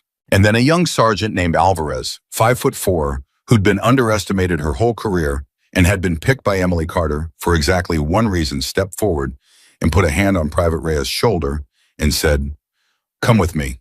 There's a class you're going to want to take. It's for anybody who's ever been laughed at on a range. I run it now." She glanced at the too big rifle in the private's hands and she smiled. "First thing I'm going to teach you is that the rifle isn't heavy if you know where to put it. And the recoil isn't something you fight. And your size," Alvarez's smile widened, "your size is going to turn out to be the least important thing about you. Somebody taught me that once. Best lesson I ever got. I've been passing it on ever since." And Private Reyes followed her off the range toward the classroom, and that right there was the whole thing. That was what Emily Carter had built. Not a legend, not a video, a chain. A living chain running person to person, range to range, from a captain who'd vanished into the dark to a sergeant she'd handpicked to a 19-year-old private who'd walked in terrified and was about to find out exactly what she was made of. The chain would outlive all of them. It would run for decades. It would reach kids who wouldn't be born for years. And it had started with 2.5 seconds in a candle at 2,700 meters. Nobody at Fort Carson ever found out where Emily Carter went. There were rumors, of course. There always are. Some said she'd gone to a unit that didn't officially exist. Some said she was training foreign shooters in places that weren't on any map. Some said she was dead killed on an operation nobody would ever be able to talk about. The truth was known to exactly one man with no name, and he never told anybody because not telling was the whole job. But every so often over the years that followed, something would happen that made the men and women who'd known her wonder. There was the shot in a mountain range on the other side of the world, an impossible one, a hostage taken clean at a distance, the after-action report listed as not credibly repeatable. Made in conditions that should have made it impossible by a shooter, the report identified only by a call sign nobody recognized. The details leaked the way details do. A storm, a weight, a gap in the wind that the shooter had somehow predicted. A single round cold bore no second chance. Noah Bennett read about it years later in a heavily redacted document that crossed his desk when he'd made lieutenant colonel and was read into things he hadn't been before. He read the description of the shot, the storm, the gap, the patience, the way the shooter had built the whole thing around conditions everyone else had written off as unshootable. And he put the document down and he sat very still for a long moment, and then alone in his office, Lieutenant Colonel Noah Bennett smiled, and he said quietly to nobody at all, "That's my captain. That's my captain reading the gap." He never told anyone, just like she never told anyone, just like the man with no name never told anyone. Because the whole point, the entire point, the thing Emily Carter had understood before anybody else did, was that the work that mattered most was the work nobody watched. And Jack Holloway. Jack Holloway kept his promise. There was never another laugh on his range, not once, not for the rest of his career. He ran that range for another 8 years, and in those 8 years, he became something he had never been before. He met a small, quiet captain who outshot him with a candle. He became the man who protected the ones who got laughed at. Word spread. Small, quiet kids started requesting Fort Carson specifically because word had gotten out that there was a Delta sergeant there who'd break the neck of anybody who laughed at a shooter before they'd shot. It became the thing he was known for more than any door he'd ever kicked in, more than any fight he'd ever won. And when he finally retired and they asked him at his ceremony what he was proudest of in a career that had spanned nearly 30 years, everybody expected him to talk about combat, to talk about the missions, the medals. Instead, Jack Holloway stood up in front of a room full of people and told them about a candle. He told them the whole story. The bet, the $2,000, the rifle he'd lifted out of a small, quiet captain's hands, the storm, the weight, the wick that was gone and the wax that was whole, and the strike dead center in the steel. And then he told them the part that mattered, the part he'd spent the rest of his career living. "I've done a lot of things I'm proud of," Jack said, and his voice was rough with age now, but it still carried. "But the thing I'm proudest of, the thing I want on my headstone, is that one day a woman I'd written off in a single glance taught me that I'd been doing it wrong my whole life, that I'd been looking at bodies instead of shooters, at sizes instead of souls. She could have been cruel about it. God knows she had the right. Instead, she taught me, like I was worth teaching. And then she vanished into the dark to go do the work nobody would ever see because she understood something most of us never figure out." He paused and the room was dead silent the way that Colorado Range had been dead silent the night the flame went out. "Talent gets attention," Jack said, "but discipline gets results.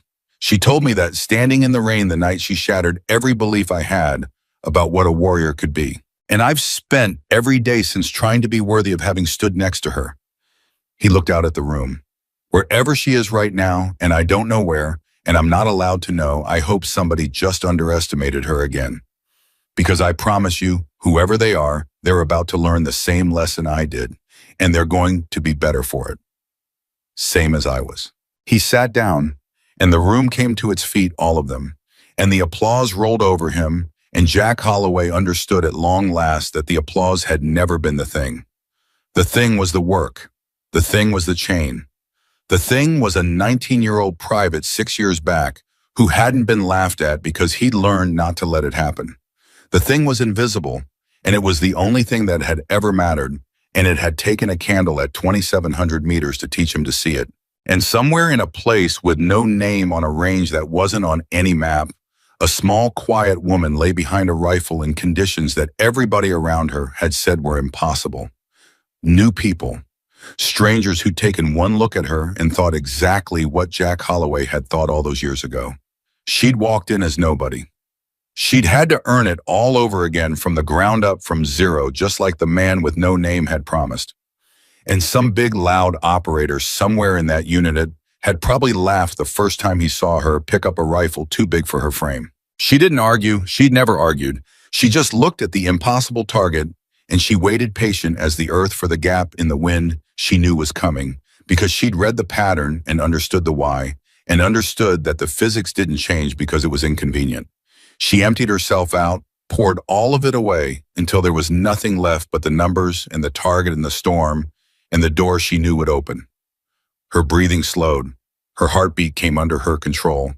And in the one instant when everything went still, when the old wind died and the new wind hadn't started, when the door stood open for a second, maybe two, she walked through it. The rifle fired, and somewhere far downrange the impossible happened again, the way it always did in her hands, and a room full of strangers who'd underestimated her went dead silent the way a Colorado range had gone dead silent years before. And one by one they began to understand exactly who had just walked into their unit. Because that was the truth Emily Carter had known from the very beginning, the truth she'd proven with a candle and taught to a class of 200 and handed to Jack Holloway in the rain and carried with her into the dark forever. The limitation was never her size.